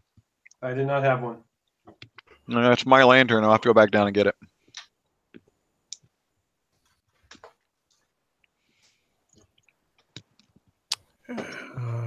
How big is the light? 25, is that right? Is that what we said? Yes.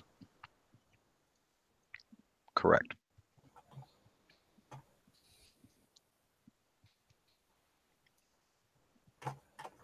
Right. Well done. Okay, Gore's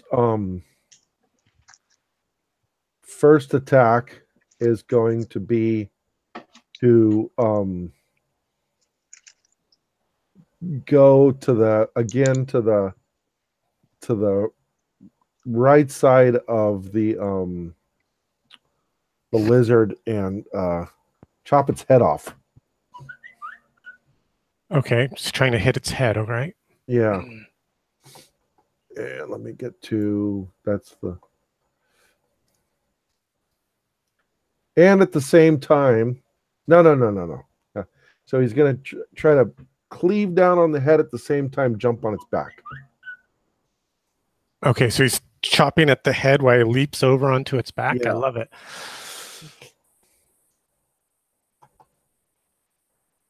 That was attack 2 that you clicked. You probably want to click attack 1. Oh, yep, sorry. Yep, that's my bad. Okay, proper one coming in.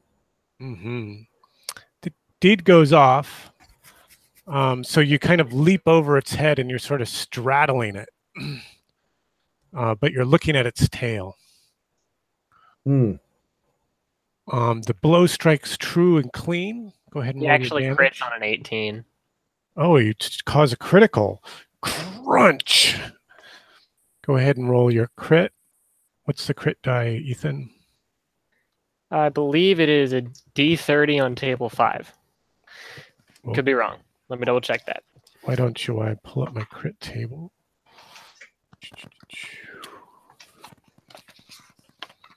D30 on table 5.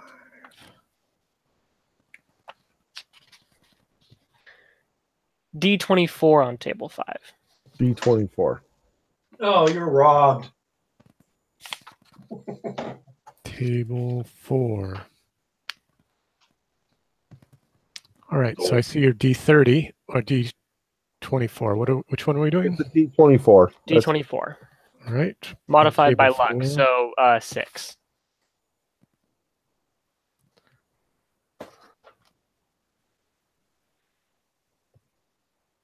Okay, so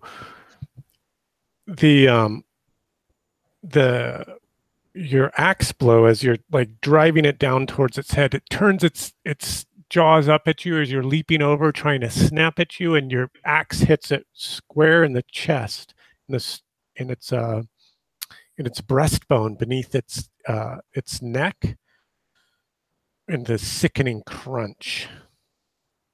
And he needs to make a fort save or die. Wow. And his fort is 6, which he does. So he takes the damage. How much damage did you chunk out there? What do I roll? D10. Be a D10 plus 4 plus 10, so 17. All right. Let's see how many hit points this thing has. Enough to soak 17.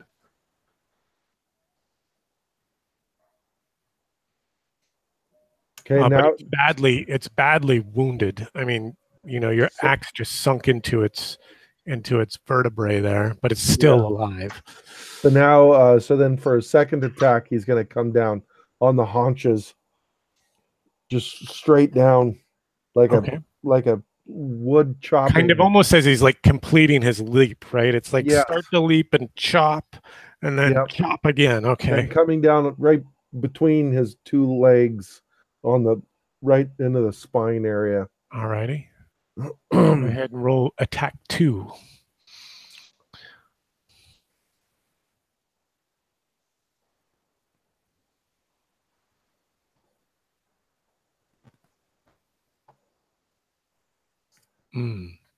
That looks like it's going to be a miss. That is a total of 20. A 20? Oh, with all the... Because he has to add in his deed I into see. the Sorry, I hit. missed the deed. I see it. Yeah. I was just looking at the 14. Yeah. That's another crit. All right, roll it. D24 on table 4. Death to those who oppose us. Die, foul lizard. Wizard. D24 plus 2. Well, he's 10 feet tall, so to him it's kind of a lizard. So 17. That's disgusting.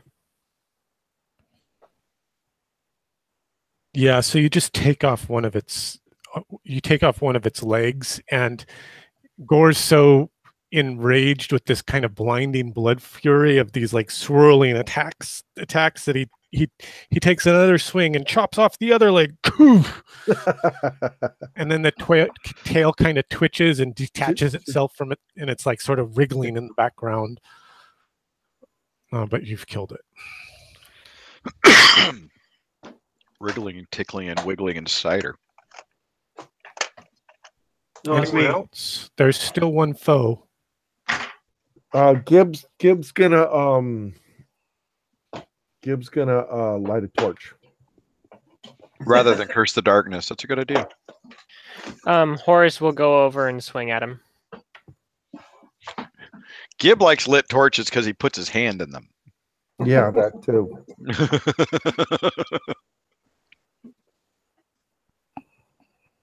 Ah! There we go.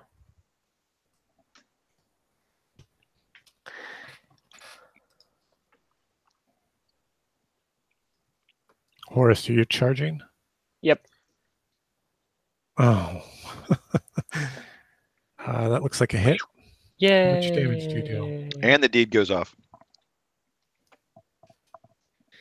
Did D8 plus 6.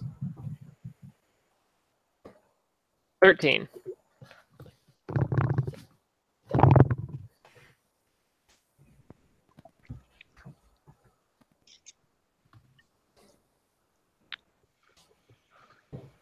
He's still alive. Oh. Barely.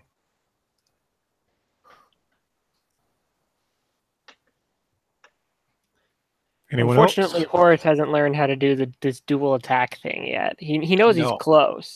I cast the spell. That was my action, I believe. Ridian and Nergal. Yes, Ridian will cast a spell. Okay. So he's casting a spell of equally different and unique spell to what you are familiar with him casting before, Another one. but not the one that you've seen him do before. Yeah, no, right. You're doing another new one. Another new one. This is No spell burn. intriguing. No spell burn. Okay. Okay. Woo! Let me get to it. Okay. But before we do, Yes. let's do all the your other stuff. Mercure. A word from our sponsor. A D100 mod 10% by luck. 60, 56. I think that's No going to put us effect. squarely into the Elven range. Yes, I it think will. that's neutral. Right, Yep. but if he's doing Elven, then it's going to hit the Elven. Let's see, third party. Demons. Checking my Angels, Devils, and Beans in between, volume 2. So I don't have just to that name one. drop it, while you look this up, just to name drop a bit, Stephen Pogue followed me on Google Plus today. No kidding. Yeah, I was kind of shocked. There's not that I do anything on Google Plus, but Other than win cool contests. I guess so. Yeah. Page 130. Why we're looking this up? Why don't you share with the party, share with the audience how Ridian's come onto this new magics? He's Well, having during sex the- with Kith girls. That's what he's doing. Yeah, kind of. During the period that he was working with the Kith to advance them to first level, as part of that agreement, he also took on a patron, one of their ancient Kithian gods, Elder who, gods. as right? you probably will determine, is basically like a drow spider god. Arachne. Nice. Good old Arachne. I'm going to go AFK for a second. Okay. Yeah.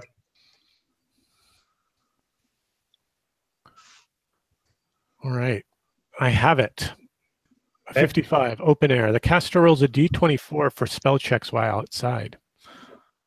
If in an enclosed space, he rolls a d16. You do not use a d20. If this elf spell check does not use a d20, roll the higher order according to die chain. All right.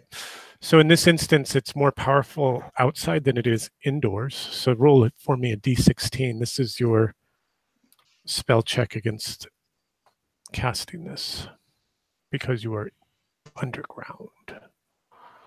Even though all right. Even though you succeeded, Nils, it's because it's actually you have to roll a different die for this. Right, spell. I understand. Yeah. So I barely made it. I rolled a 6, and I'm +6 to begin with, so I get a 12, which casts the spell. All right, great. So you were like, I totally know how to do this. I've practiced it. In theory. Why isn't it working as well? I'm cut off from my patrons. My I patrons think light. it'd be the opposite, but okay, good enough. So now the manifestation. Okay, it's because you're wet. I don't know. Yeah. That's it. Your feet are wet. Right. So Kids are like cats. They hate to be wet. The creature comes out of the ground fully formed. So you see a spider crawl up out of the ground. It is 4 to 8 feet in diameter. Lord. And that's the small one that I get. That's barely making the spell. And he will jump up on the guy, the last guy that we're attacking, and try to attack him. Okay.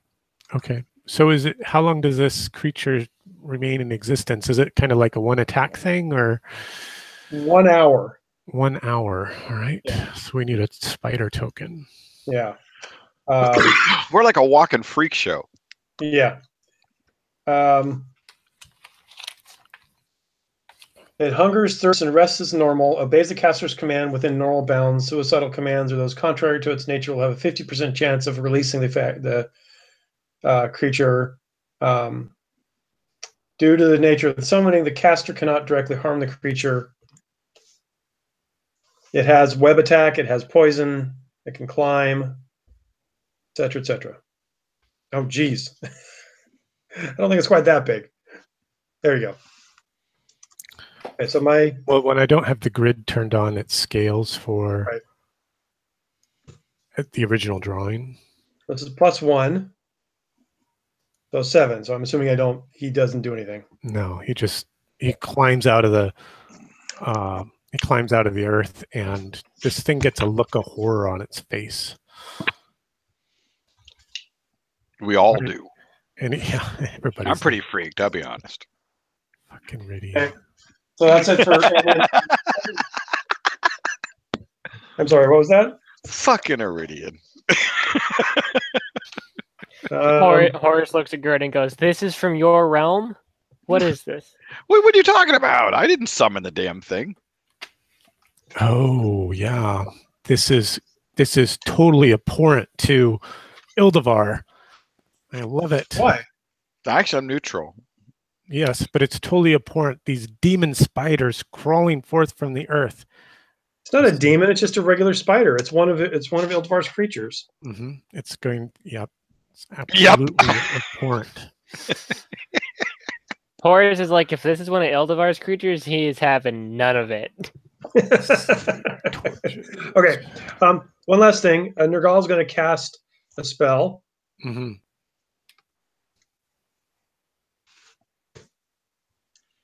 I hope it doesn't involve spiders.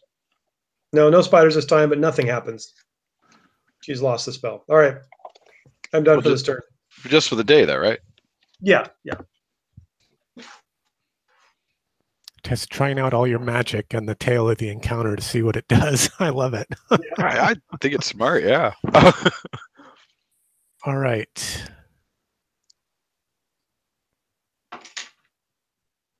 It's an initiative check. We have foes left? Just one. Let's see what happens. Mm-hmm. Beat a 19, suckers. Is this with a high die rolling? He runs for it. Hey, you know what? I just assume he gets his high die rolling out of the way during initiative. So he uses his one action to disengage safely from melee, and then he runs through this door to the north. Well, if Gerda wants to move the light, Horace will take a shot. Yeah. Where did he go? That door to the east? You just saw him run off to the north. You don't know where he went. Okay. Yeah, if Gerda wants to move the light that way, Horace is more than willing to quickly pull out his crossbow and take a shot. Let's see, how much do these guys move? We need to get my lantern. Yeah, he probably went over there. Mm-hmm. I need to save my minion. Yeah, well, is your minion savable? Well, She's it's level just like 1. the other She's character. rollable. Yeah. Well, I will certainly cast healing on her. So I'm guessing we don't see the minion who runs. Well, you see what you see. Okay. You did hear a door slam. Oh, okay. He got that bolt open mighty fast. Oh, he lives here.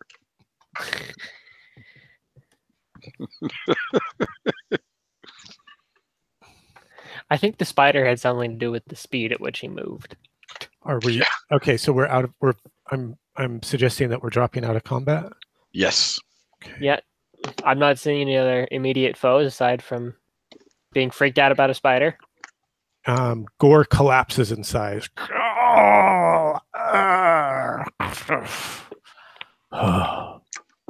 Wizard, that was powerful. Thought you'd like that. First one's free. Tell your friends. Welcome back, Mike. Gore just collapses in size. The combat has ended. There is a Kith maiden at the bottom of the pit. I'm going down there over what could be a smashed lantern. Hard to say. Peter, can you cross off one of your pints of oil? I think we forgot to do that at the beginning. Mike, cross off one of your torches. This, the light spell extinguishes.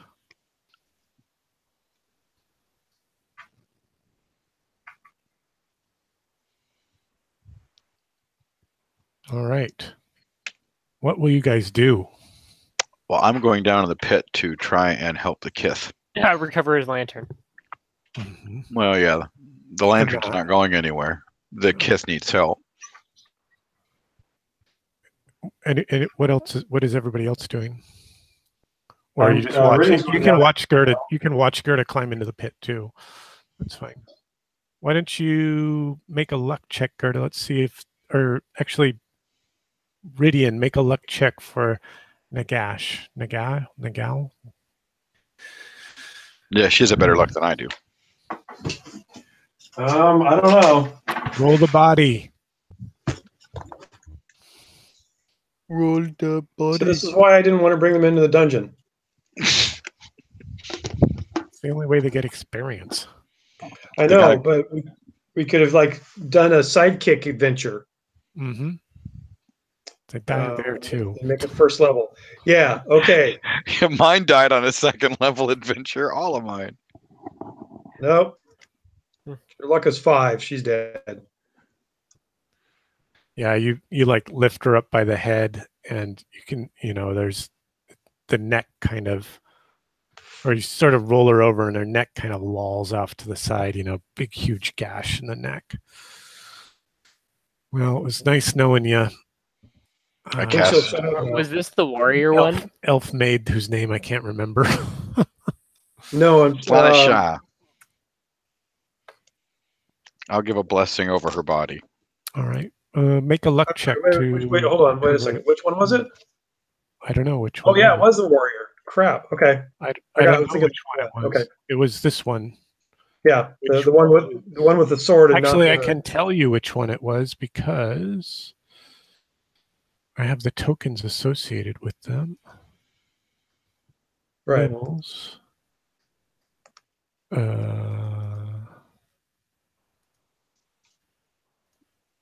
Edit.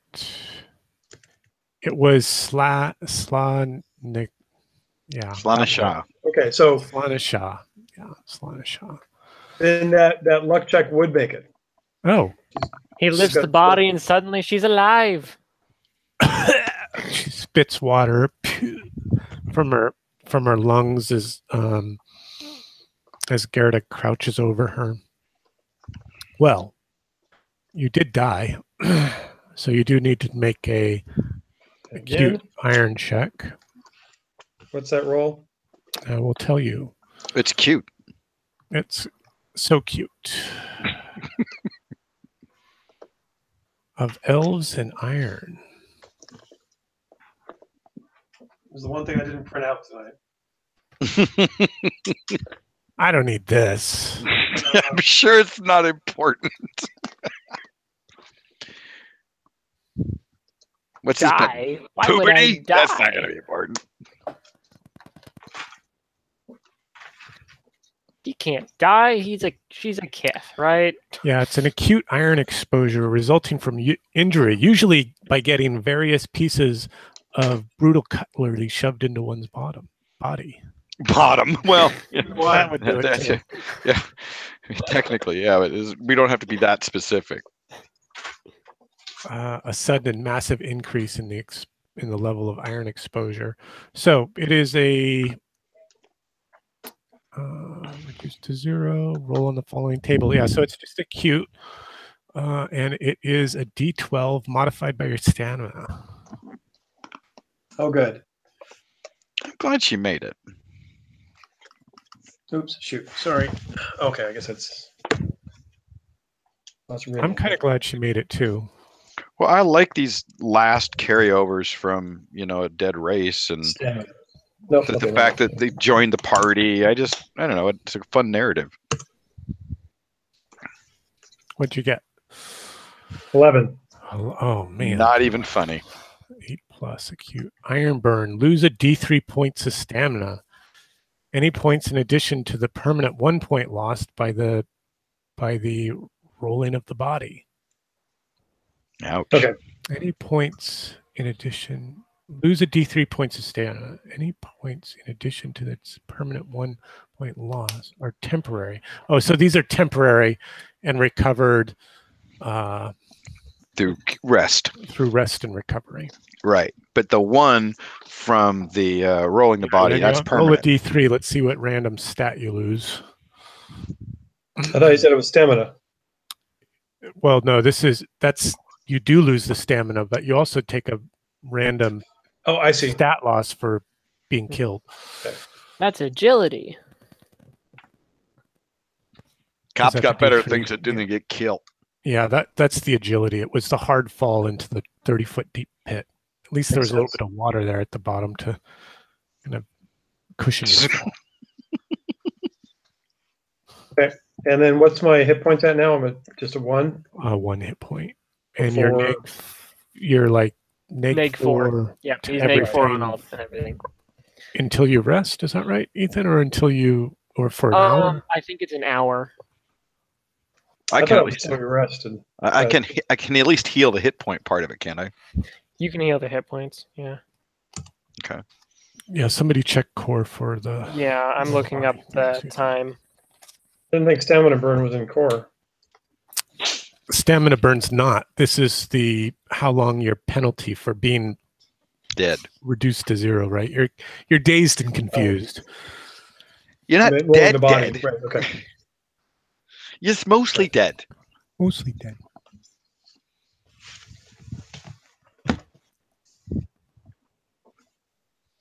You livies hate us, deadies.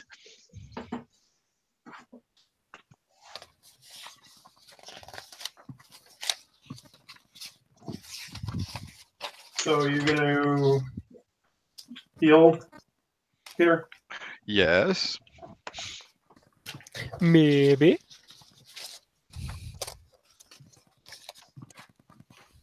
$24 and your chaos.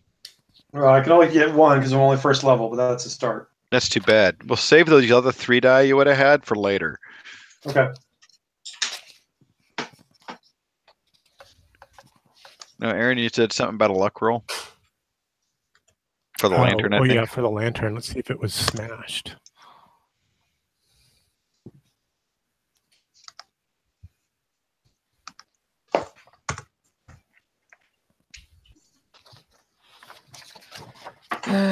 Where are you hiding? Oh, where are you hiding? You're losing your paints too, Ethan?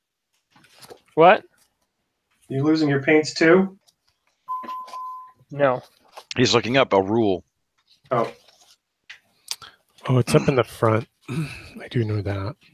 Yeah, I was just figuring out where in the front it's hiding. Okay. Well, Aaron, do you want me to roll, or do you want to make a general roll, or can someone in the party who has a higher luck than myself? You need to make it because you're down there checking all this out. Crap monkeys. It's your lantern. I know. Where's Hammy? Taking a fucking nap. It's just it was Smashed. she landed on top of it. That's kind of what messed up her hip bone too. For the agility loss. So just cross that off your character sheet, the lantern. Down to torches, guys. Or run into town. All right, what else do you want to do? No, we need Brian to come back because Dolan had a lantern too. Oh, right. Hey, give me that lantern. No, I'm keeping it. Damn it, you never play. Give me that lantern. Fun fact, Garrett has a lantern. Okay, well, there you go. good. Give it to us because Garrett never plays. That's right. Well, we can loot it off him at camp. That's perfectly reasonable. But for now, while we're down here, we're with light spells and torches. How many do you have, Gib? There we go, found it. Did we lose Mike again? He's around. He might have stepped away. The -4 is for an hour. Okay, cool. Great, okay. Like I looked, I found that like 2 minutes ago. I don't know where it is now.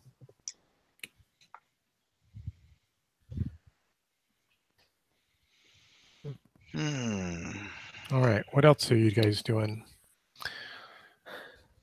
I'm done for the day. I'm more out.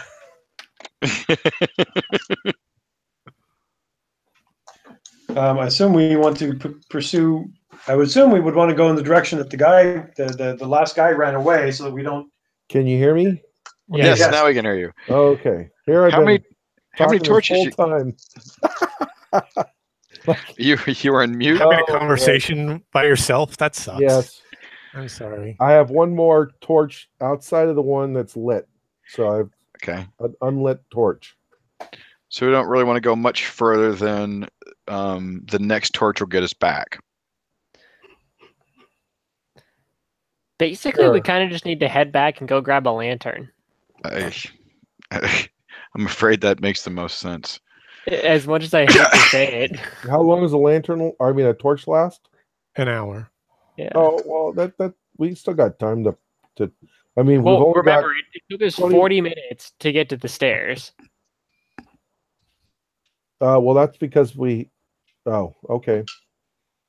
And then it took us, well, it wouldn't take us 20 minutes to go across the landing, but it would probably take close to an hour to get back from where we are now. Well, we've only got like 20 minutes to play, so I'm up for playing more, but I'm just saying. Yeah, I can play for a little while longer. And we can just hand wave it. It'll just chew up time for you guys to do that. Okay.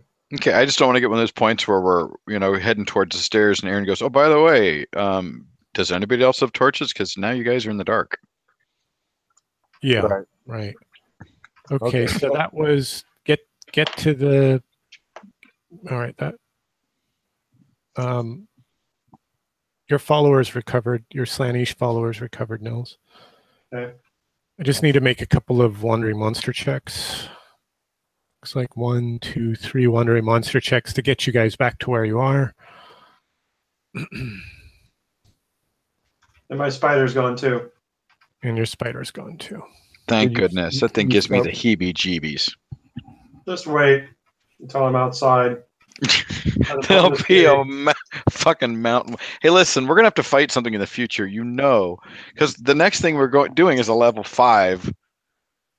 Or maybe it'd be a level 4 because it depends on what we average out as. But everything gets tougher. Aaron keeps getting tougher. I have planned is another one, not one that Guy wrote, but one that he helped publish. So it's another old school. You know, it's never tribbles and cricket bats. Never. But it's a different. It's not a traditional dungeon crawl in so I think it'll be fun. I'm looking forward to it. So let me just say that with this spell that I just cast, if I get a 20 or above, what I summon can't fit in the dungeon rooms. That's why it's an outside die shift down. Yeah.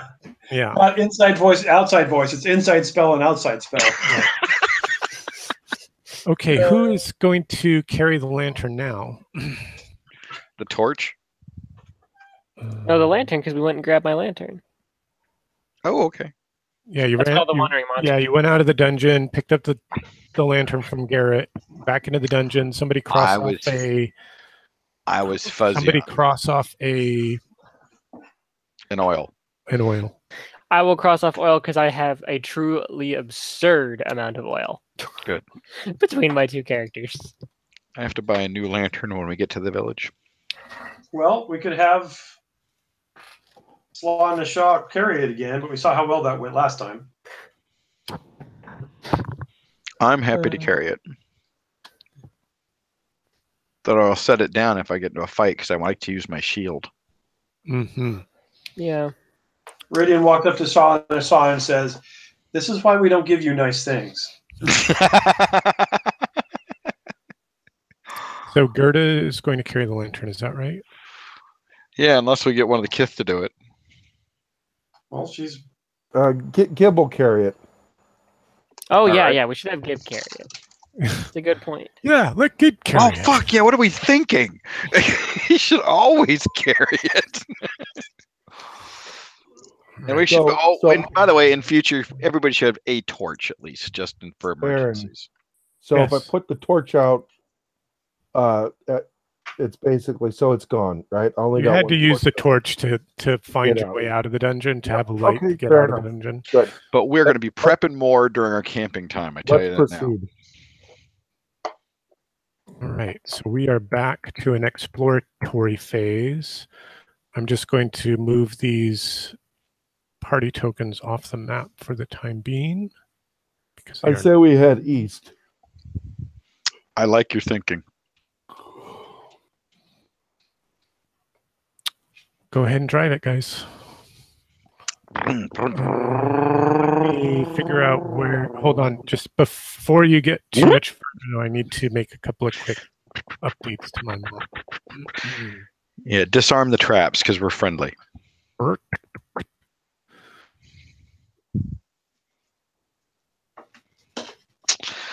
I'm thinking it's all about when I go out drinking. Oh, making my mind blow. I'm thinking I got a Ziploc bag. Yay! All right. Okay, Sorry, guys, you gotta can pack my super glue. continue.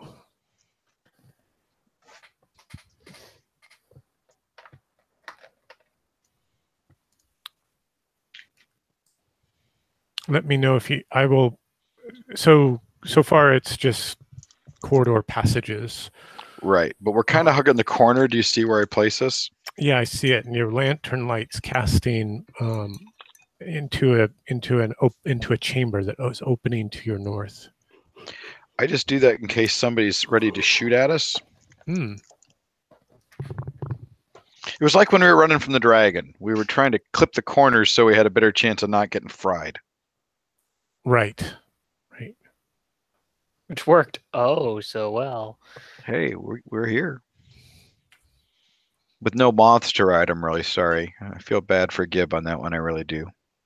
I got spiders. Would you stop? Ugh, God, I got the willies now.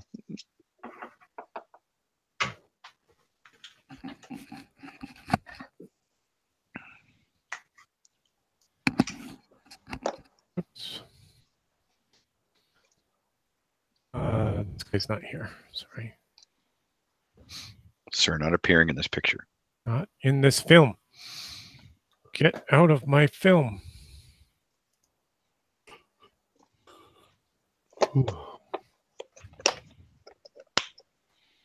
So you come to a room. It's sort of a a room that sort of broadening of the hallway that opens to 30 by 30 and then continues to the north. Any decorations or anything interesting? No, it's featureless.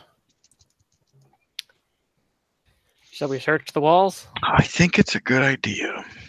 You want to search this chamber? Okay. Yes. How many searchers do I have?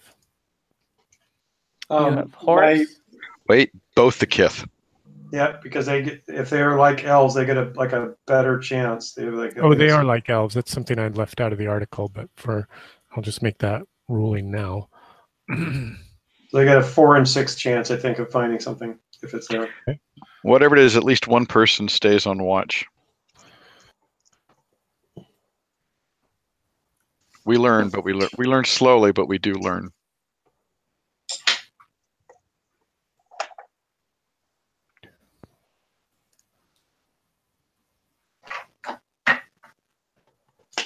All right.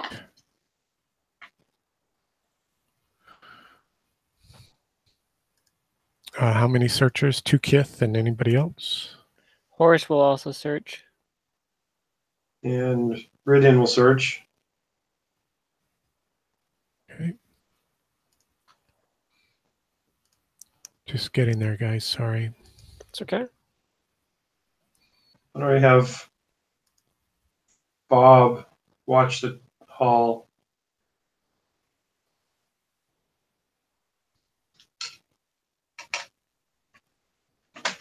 All right. A searching.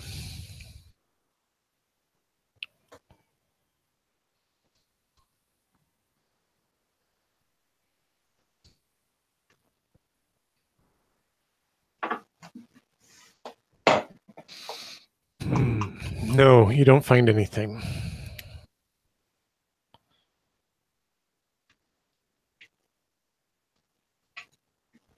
All right. Well, northward to see where this passage goes. You can see a door in the north hallway there to your west, and the hallway continues further to the north. You can also see a door to the east there at the edge of your lantern light.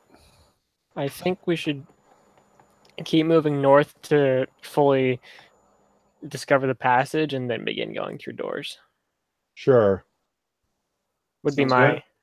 Or a suggestion. little bit farther at least. Yeah. This passage just keeps going. Ah, okay. Oh, okay. There we go. So passing the doors, did they look at? Were there anything unusual about them? Like, did they have the lever on it like the other one did? Good question. Any gorilla face shaped doors, anything like that? Gorilla-shaped doorman. Checking my notes. Sorry, I haven't keyed this section of the map yet, so I'm cross-referencing a bunch of different stuff.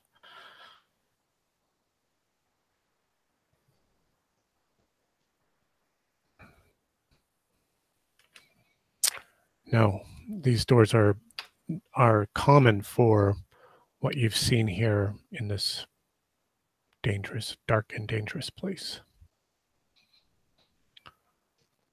Okay, is there dust on the floor? Can we see where maybe somebody came running? Make a luck check, Gerda. God damn it. Why didn't somebody else think of that? No. The hallways are not dusty. Let's hit the right door, the east door first. All right.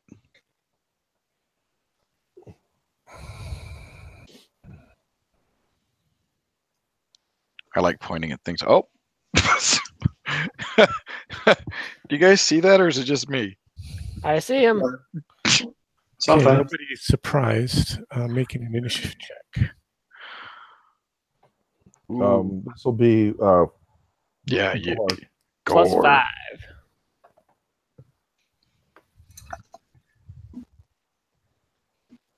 Ugh. Okay, you don't win. I do. Winning isn't everything. Surviving is. If there's just one, then I would say we don't have to go into full battle. No, we're not going to go into full battle because it's narrow enough that I can manage it the way it is.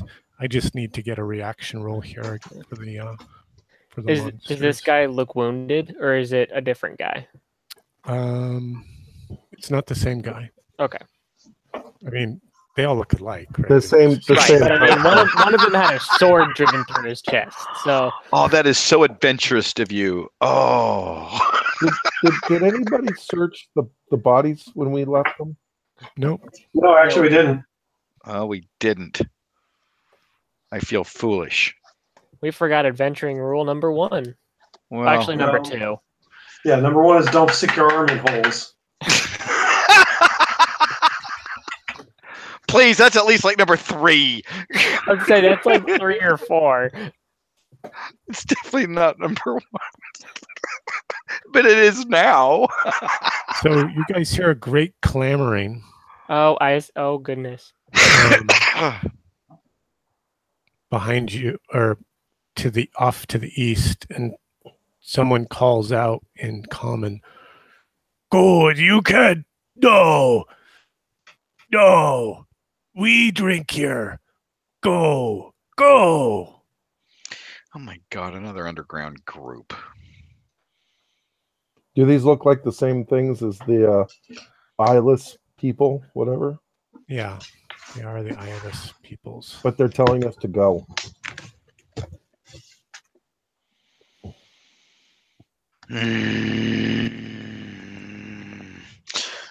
Part of me just wants You've to hurt some pair. Yeah, whatever. We'll hurt you if you come. You go. You attacked us. Perhaps we call Kim Pao Cheer. We seek to save the gorillas. We seek to stop the sounds that call the gorillas. If you help us, then we will leave you alone. We are not gorillas. What do you know about it? What do you know about the pipes in the hall? Make a personality check. DC hard. DC 15.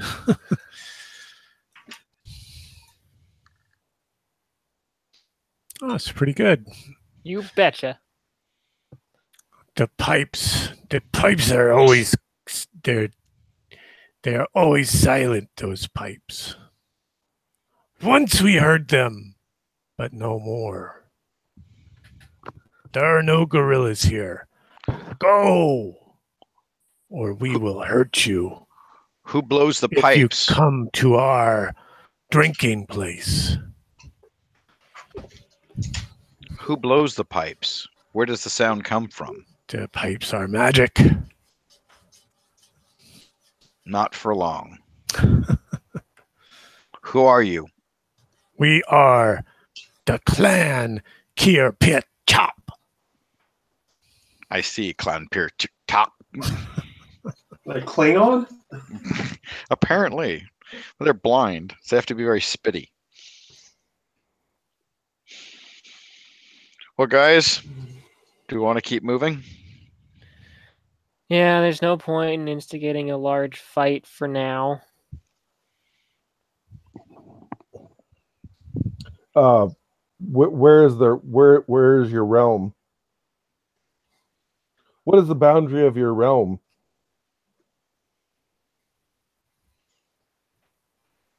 That's a good question. All of these chambers in the east belong to us.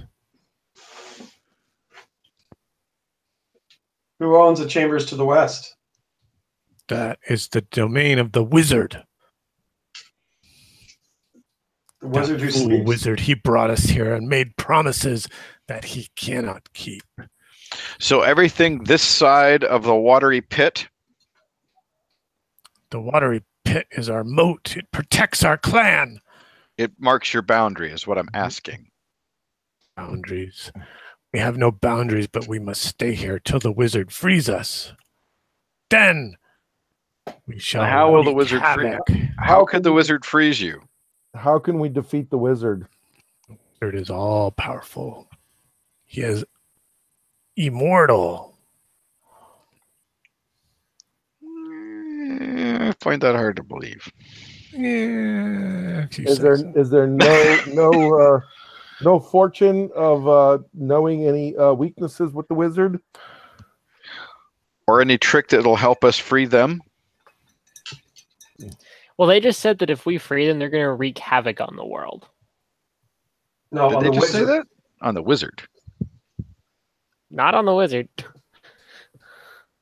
Did they say on the world, Aaron? Mm-hmm. Ooh.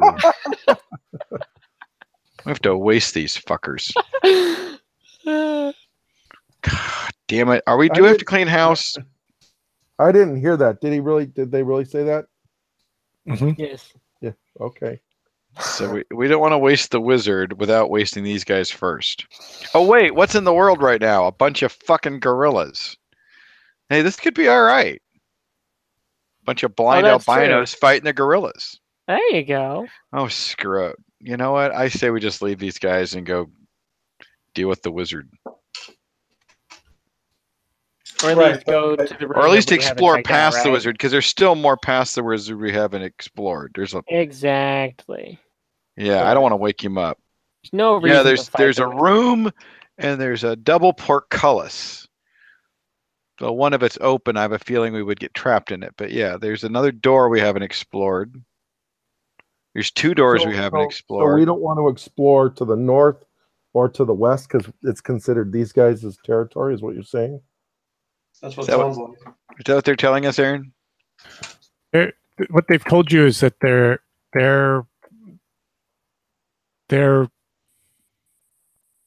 territory is all the Past the chambers moat? to the east. All the Past chambers the to the moat. east of the moat. They Or to just the say east all of the where we chambers to are. the east. Yeah. Crap.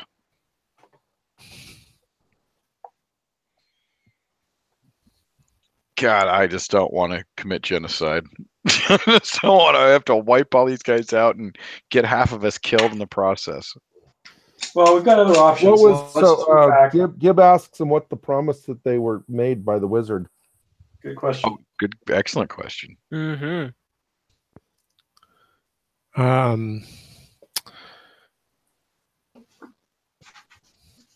He doesn't understand your question.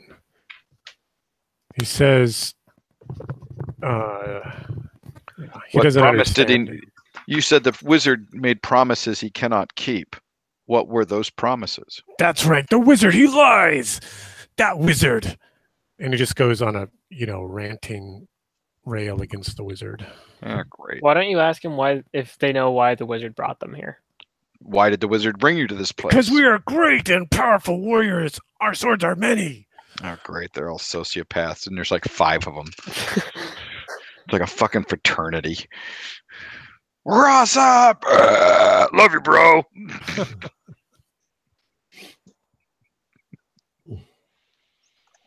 All right. Do you guys want All right. to keep talking with these guys? You can. You can. I don't think we're gonna get much more out of them. What is your gut reaction? They've pretty much told you as much as they're going to. I guess I should say. Mm-hmm. That's what was my thinking. Gentlemen, I say They're we really cross back through the confused water. They're really confused that you're over here. Screwing with them, but. Yeah, I think. Okay, so then that's. I Well, think I still say we go check out the latch door. Mhm. That's the one we came across right fair. across the moat, Mhm. and Yeah, search the bodies. yeah. And then if we Yeah. discover something more about these guys that we don't like, then we can come back and fight them or not. Mhm. All right. So we'll promise to leave your drinking room alone. for now. Well, the drinking room is where they're at. Right. So we didn't know that this was a drinking room over here. It doesn't seem to be a drinking room. We can search the bodies and then go check that door. Because The bodies are gone. What about the dragon? Yep, it's gone too. Gone. Is any of the blood around or anything Yeah. like that? Yeah, the blood's still around. Huh. Can we tell a trail of where the bodies were dragged? Make a luck check. Oh, good. The guy with 3 luck is going to make a luck check. No. Nope, not today. they're cleanly. They were not quite cleanly enough, but pretty cleanly. Well, that means they dragged him to the door. Mm-hmm. Okay, so this door is closed. Again, it has that weird kind of deadbolt latch on it. It's turned horizontally. It's about 18 inches long. So think about like a deadbolt that you'd see on our front doors. Mm-hmm. But it's Massive. It's just bigger. Yeah. Look at the bones. So Gore will pull on the door. Okay, the door opens, revealing a corridor that stretches off into the north. Which probably links up with the door over here. Perhaps. Probably how they got their boys out. Mm-hmm. You come to a junction. Petticoat Junction. The corridor continues off to the north and then to the west and the east, and the short corridor ends in a door to the east. I say we skip the door to the east and either head north or even better west. Yeah, let's go west. Let's just West sounds like a good idea. Isn't it's good? It's in good faith. sure. We're moving west. All We right. didn't want to get our feet wet. We're a good faith. Manifest destiny. So as you come down the hall, it opens into a room that is. Manifest destiny. You can see here. It's like a trash heap here in the center of the it's like a rubbish room. All kinds of crap like piled up, broken glass, shelving, crumbly statuary, bent steel fixtures, old soiled textiles, smashed door beams, bones, some kind of weird shells. And it's just, and it's absolutely littering this entire area. Gibbs gonna You can search. see an archway off to the west, further to the west. Gibbs gonna search the south wall. Okay. You guys want to search the south wall Horace is going to search the pile of rubble. and search the rubble. Okay. Gerda's going to keep an eye out down the eastern corridor and make sure the eyeless ones aren't following us. The And the one each of the kith is going to search the north and one south, and then Radian's going to watch from behind, where making sure nobody's coming up on us from behind, from the direction we came. Okay.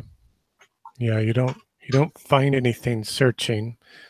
Although, let's see, Horace does find like this big beetle shell, a few of these big beetle shells when he's sort of searching around in the rubbish.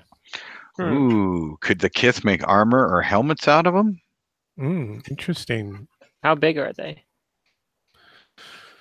There are pieces. The largest pieces that you find are maybe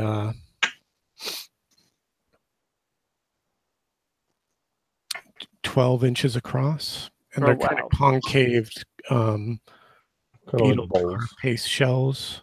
Mm-hmm. They're hard. Could be the they're start. hard and Could they're be a start of armor mixed up with some leather. Who knows? Who knows? They're pretty though. I say take them. I say we proceed though. Yes. Yeah, so I'll Just go ahead and note it down on a character sheet for anybody that's taking them. There are 6 of these pieces.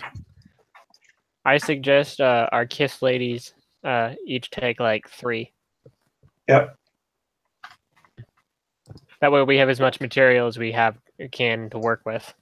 Yep. The brides of Nils. Yes. Interesting.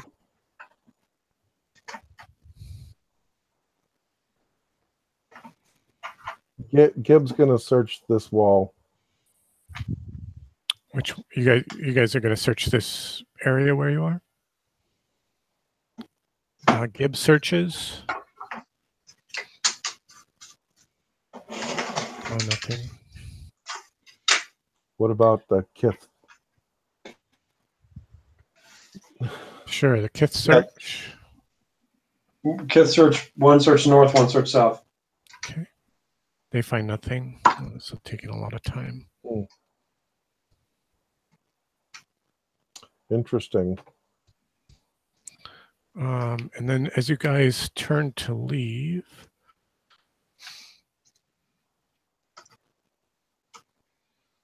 Keep a sleep spell handy there, Nils. all the rubbish and refuse starts kind of boiling and moving, and it's like sort of it's like this great disturbance of it as it's sort of coming from out of here,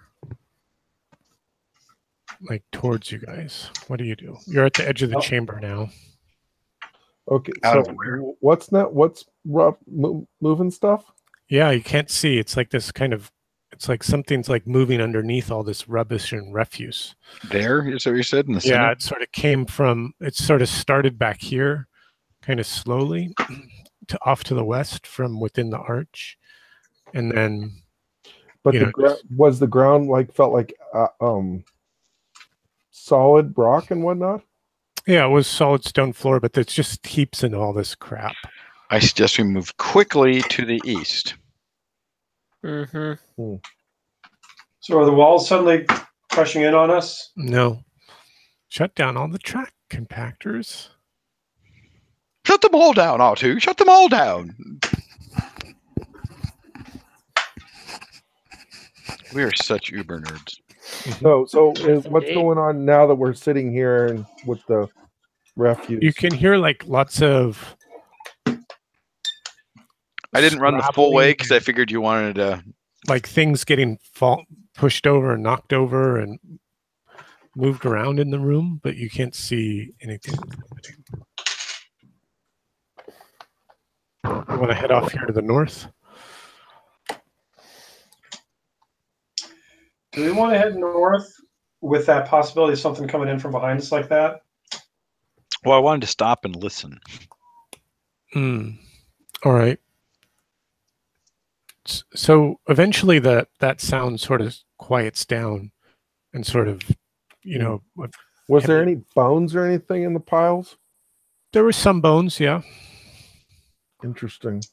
I just hate to think that we're leaving behind like a clue to this whole thing.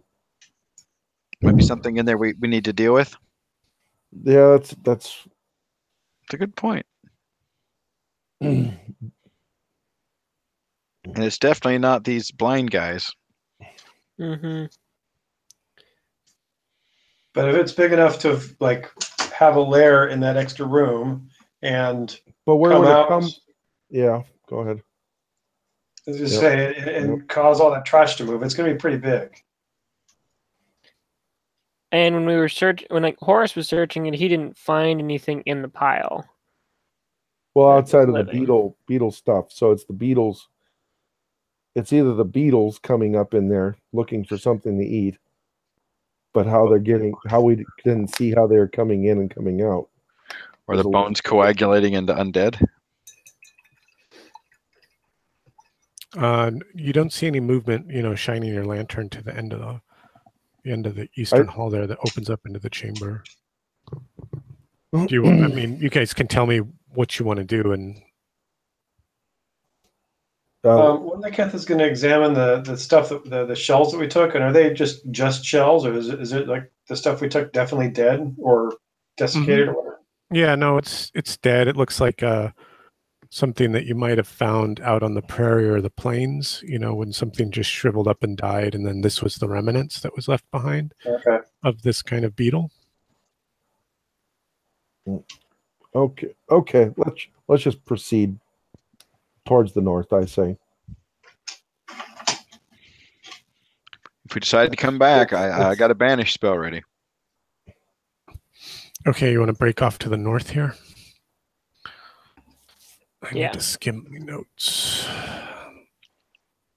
Just give me 2 minutes while I grab a drink and look at these notes, okay, guys?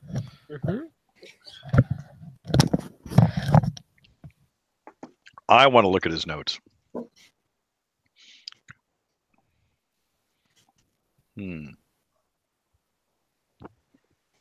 I'd really like to spray sealant tonight, but it's just not a good idea.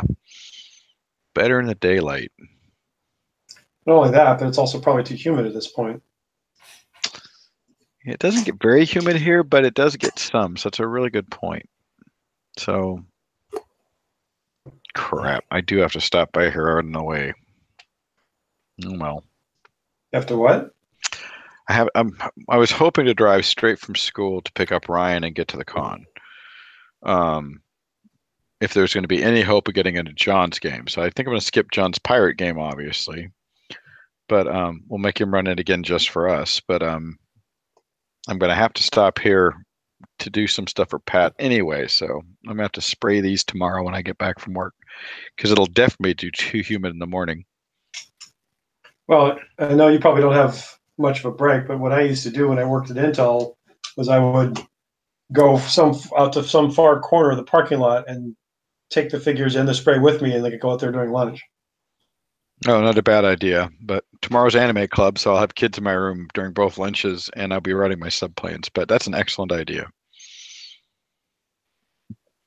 I got everything done so far but that, so I'm feeling pretty good.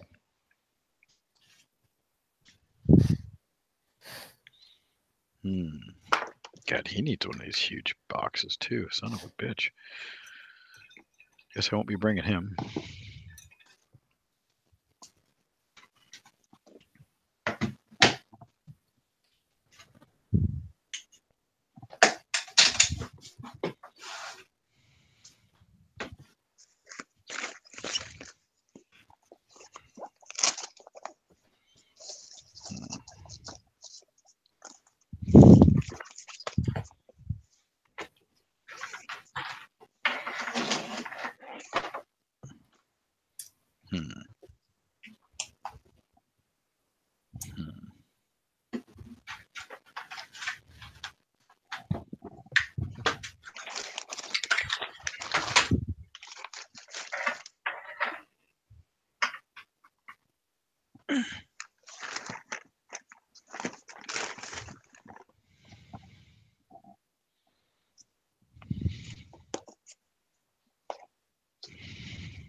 I'm a clever monkey.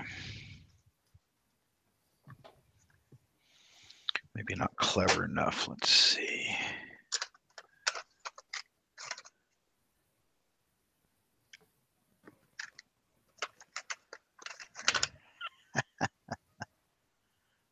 Oh, crap. Those are number twos.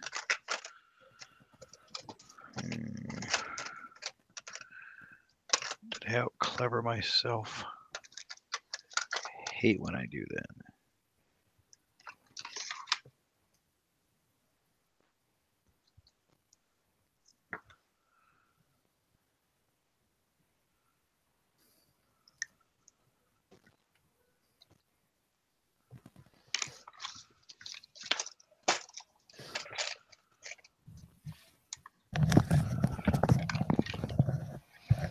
Okay, I'm back with you. Everybody still here? Yep. Okay. So this is a broad chamber. Expands it for the first 20 feet east and west, about 50 feet wide, and then it sort of narrows as it goes up here to the north. And you can pick out here on the on this eastern wall these very thick green vines growing up along the walls, and they're potted. They're potted in sort of those beetle shells that you found earlier. Tens of them, 20, 30, 40 of these beetle shells are all potting these vines that you can see here on the eastern wall. And you can sort of make out a statue here in the center of the room, but it's just right there at the edge of your torchlight. Do we hear anything? No, you don't hear anything. It's quiet. Like creepy organ music? That's Lucas playing up, and if you can hear any organ piano music, it's Lucas playing, but No, I was just thinking, like, is the soundtrack getting ominous? Oh, ominous. It's just getting quiet, I guess, is the There's no like, yeah. That's worse. So the first thing that you notice is you can the next thing that you notice as you continue further into this large room is a statue. In fact, you can see, just make out a second statue a little bit further to the north. It's about 5 feet tall. It's black, and it's a sort of a statue of a snake coiled around something, rising up and looking at that eastern wall where all the you can see the vines. And in fact, you see even more of these vines off on this western portion, and the other statue is looking kind of off in this northwesterly direction. So where do these vines go up into the ceiling? And they just grow up along the walls. Yeah, they grow all the way to the top of the ceiling, and it's like a very, think about like a very thick ivory, but the ivy. You mean ivy? Yeah. Did I say ivory? I meant ivy. Yeah, very thick ivy, but the leaves themselves are very almost succulent, like thick, like aloe vera. Mm-hmm. Yeah, aloe vera would be a good description, but very broad and leafy. Your little drawing of the snakes, that little stick coming out of them, that indicates where they're looking? Yes, it does. Kind of roughly, as best I could manage. No, it's very helpful. Thank you. Are the vines moving any? No, they're not. Good question, though. Shall we get a little bit closer? You can see the eyes of the snake statues are crystalline. They're like a deep purple crystal. They don't look like a gem, like anything you've seen before. It's not recognizable as a gem. It just looks like this kind of, and it's faceted and cut. I'm going to suggest if we move past them. And then as you're going to get past here, I'm sorry, Ethan, to interrupt you. Go for it. You see hundreds of ape handprints all along this western wall. like lots. Like what kind of handprints? Like they'd Like come and that- slap the wall. Yeah, like they've come and slapped the wall. And they're red. So it looks like blood? It could be blood. But they're bright red. And so it's not dried blood. Most likely a paint.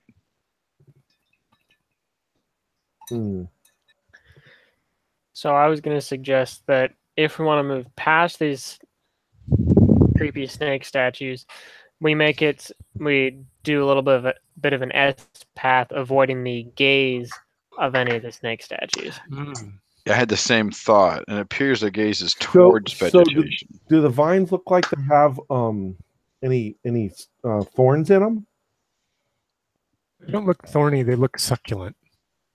I wonder if the apes went and grabbed the vines and then maybe there's red dye in them or something like that, or red ink. So you said that the paw prints are like on this wall here, or let me put a few more markings on the map, because this room has quite a bit of detail to it, right? Yeah.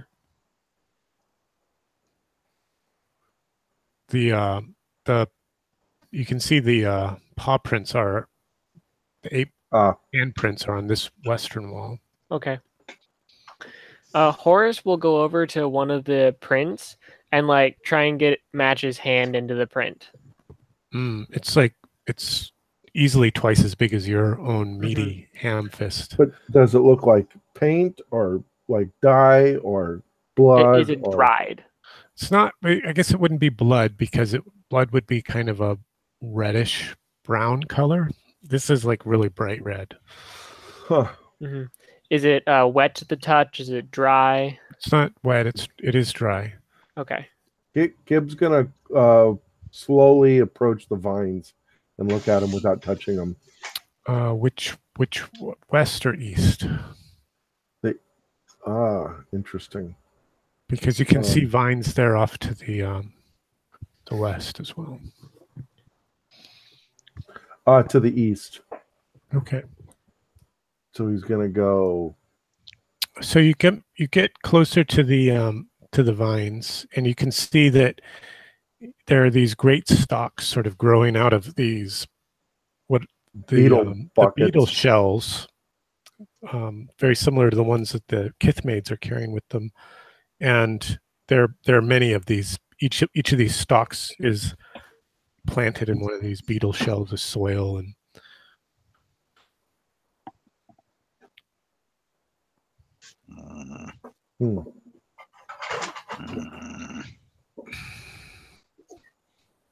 I like these things. So Gib will take out his sword and poke at the vine.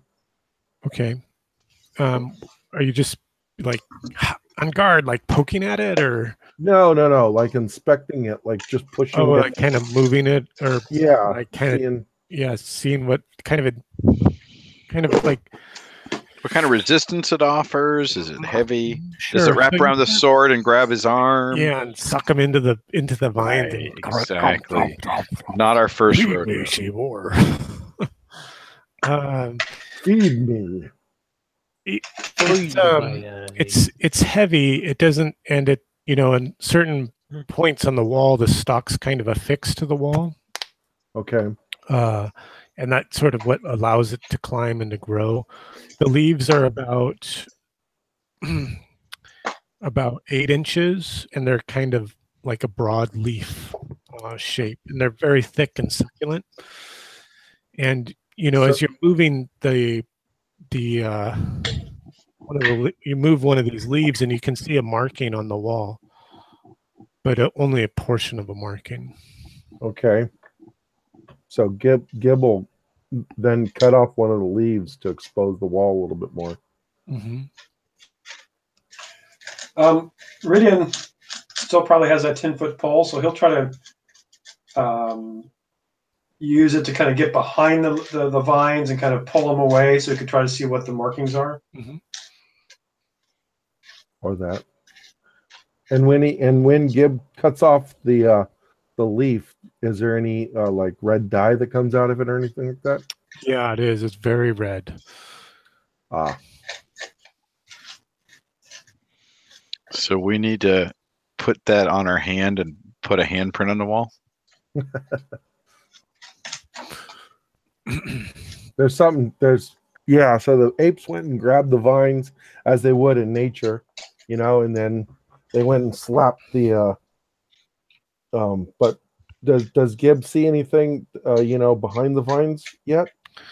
Yeah, so you guys are kind of moving some of the vines out of the way, and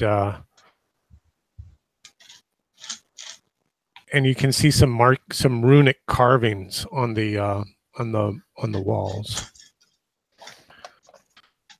But you know, the vines are very thick. You can just kind of make out, you know, one or two. And it doesn't look like there's any like weird trap doors in the ceilings or anything like that, right? No weird trapdoors up so there. it just grows right up to the thing. So maybe when these apes are hypnotized, that they're made to go grab them and then slap the wall or whatever. So then Gibbs gonna go examine the carefully the statue, the front one. You're going to search the statue. What are you doing, Ridian? I know that you were fooling around with the vines and stuff. I was just trying to pull them away from the wall a bit so I could try to see the markings better. Okay. Yeah, you can see that there are like 3 distinct sections on this 20-foot wall. You know, one section that's sort of up high, one that's kind of in the middle, and then one that's in the bottom, and there are 3 distinct sections. Mm-hmm. I'm going to use one of my empty flasks Uh-huh. and collect this red stuff. Okay, sure, you can do that. A few, maybe 3 leaves are what's required to fill a flask. It takes a little bit of experimentation, and your hands get stained red. It doesn't hurt or burn or anything like that. Oh, my gloves get stained red. Or your gloves, something gets stained red. Yeah, your Yeah. gloves get stained red. It's not acidic, but it is very sticky. So you can note that down on your character sheet. I did, and now I only have 2 empty flasks. A flask of red vine sap. So anything interesting about the statue? It's coiled around something. But you can't make out what. You know, that's how it's kind of 5 feet tall.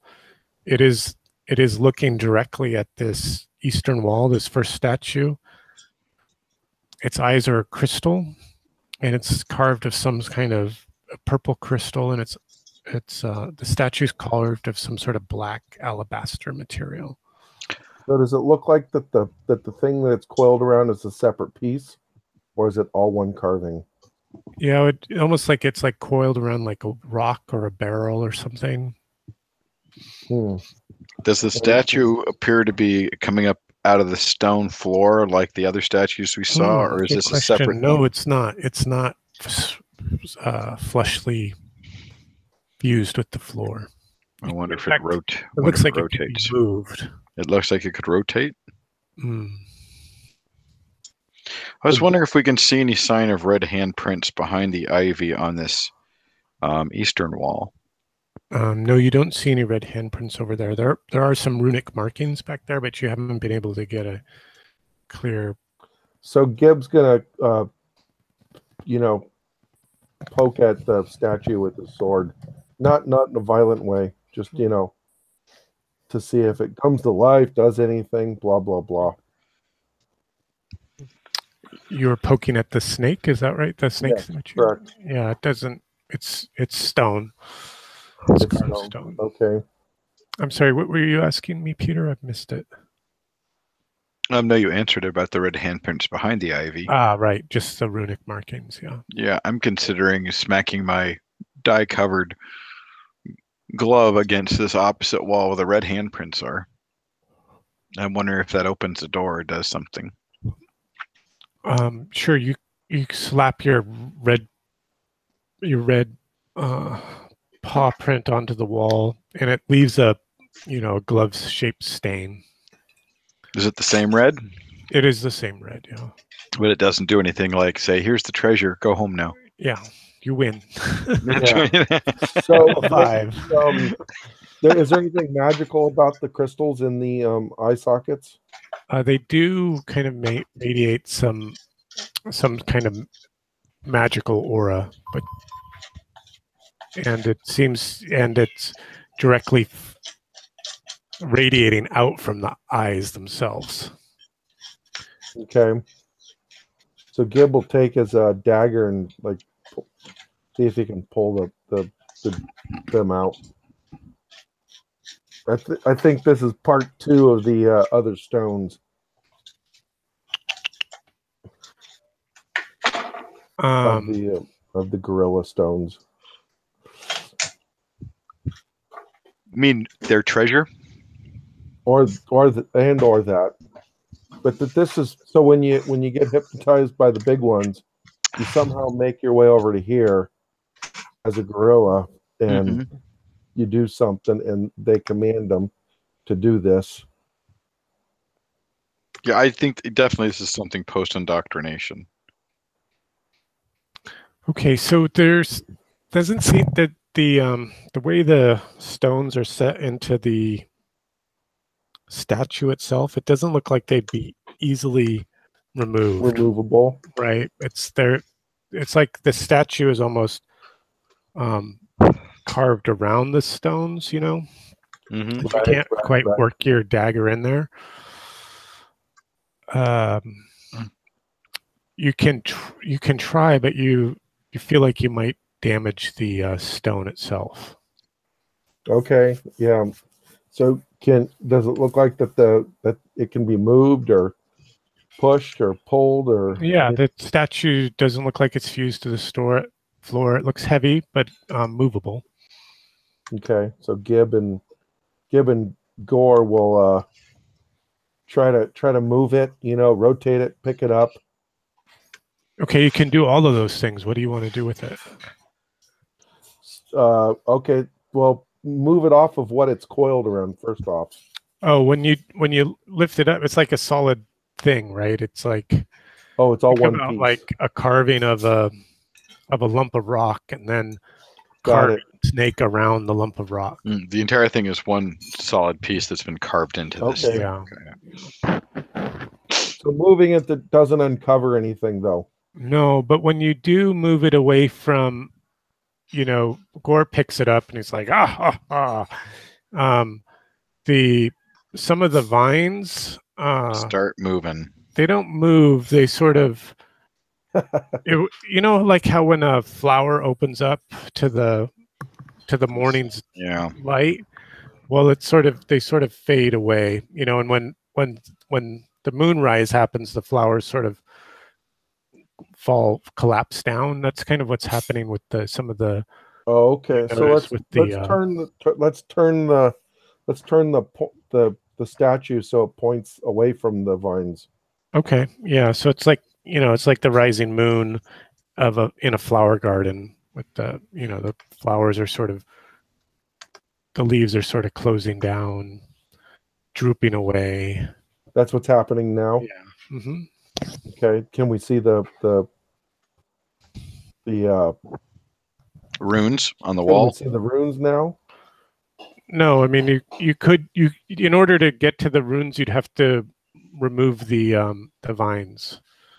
Okay. To be able to have a chance to reading them in some sort of completeness. Well, Gib's gonna then does anybody have a hammer? Let's bust these things up. I got a mace. You want to break the statues? Yeah. Okay.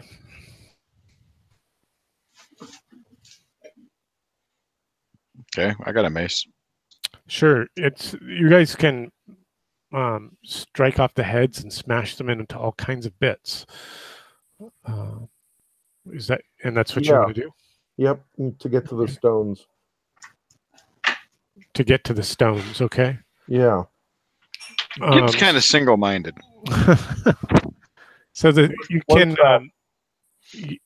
make a luck check to see if you're able to keep from breaking them when you're smashing up the statue.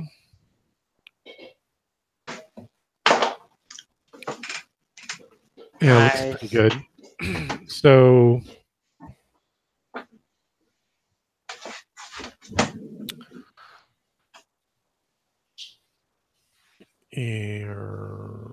yeah, you get at least one of them completely out, kind of undamaged.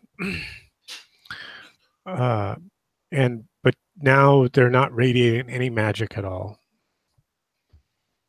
They're just sort of like this purple crystal.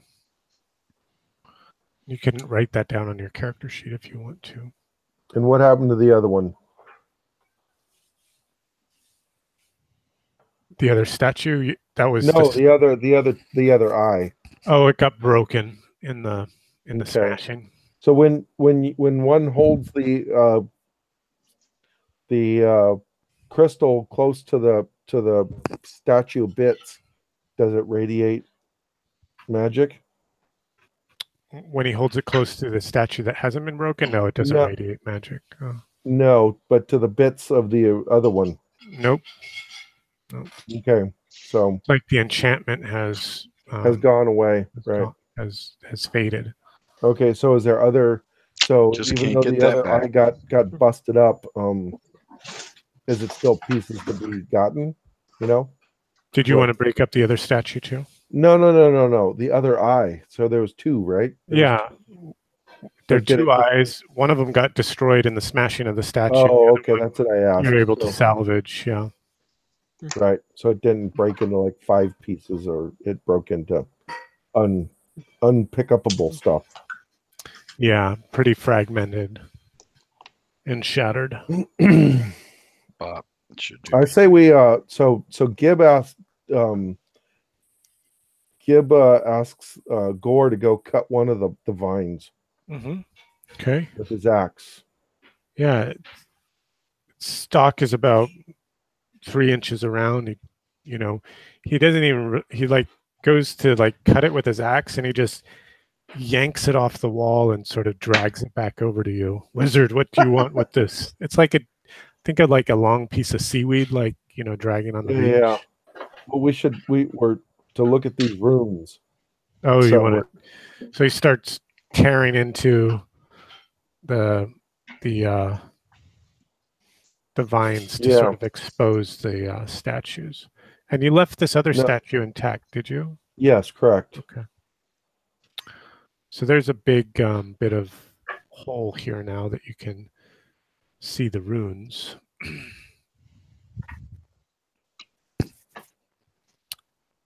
Can we read them? Sure. Yeah, you guys have seen runes like this before, and you've read them. I'll just read them to you, and then I'll type them out into the chat, so you can have a record of them if anybody wants to note them in their character sheets. They're fairly lengthy, and they're actually kind of peculiar. So I'm going to read the top, the middle, and then the bottom. So the top section of these runes reads, "The Gann's eternal gifts bless us with visions that spans the epochs. We enjoy our boon until he returns to discharge us." The middle section reads, "Contained within obsidian, the mighty seed remains dormant. So shall it be until Gann comes to reclaim it." And then finally, "We serve loyally as no others can serve. Neither our mother nor our father. The Gann is nonetheless equal in all our conception." So I'll type those out for you guys so you have them. Okay. I worry about that middle part, I think, where it said that basically because we've, the seed is in the obsidian, which we've just broken up, and now what's going to happen? Doesn't mean this piece of obsidian.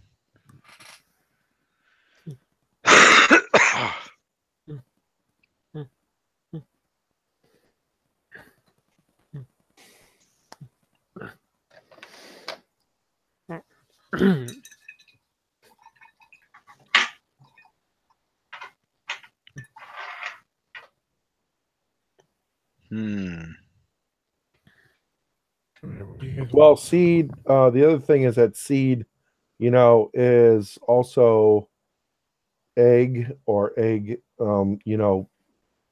Part or,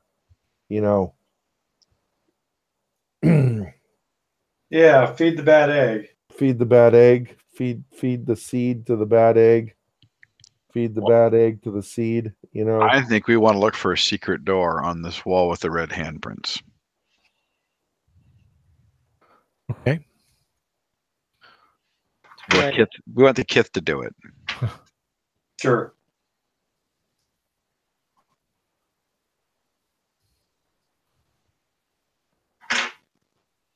I think it was more than just a fraternity right, these red handprints. All right, sweetheart. We're just finishing here. I think we lost Aaron. I'm with you. Don't find anything searching that western wall with the handprints. Gibbs gonna turn My the laptop's snake. about to die. What's that?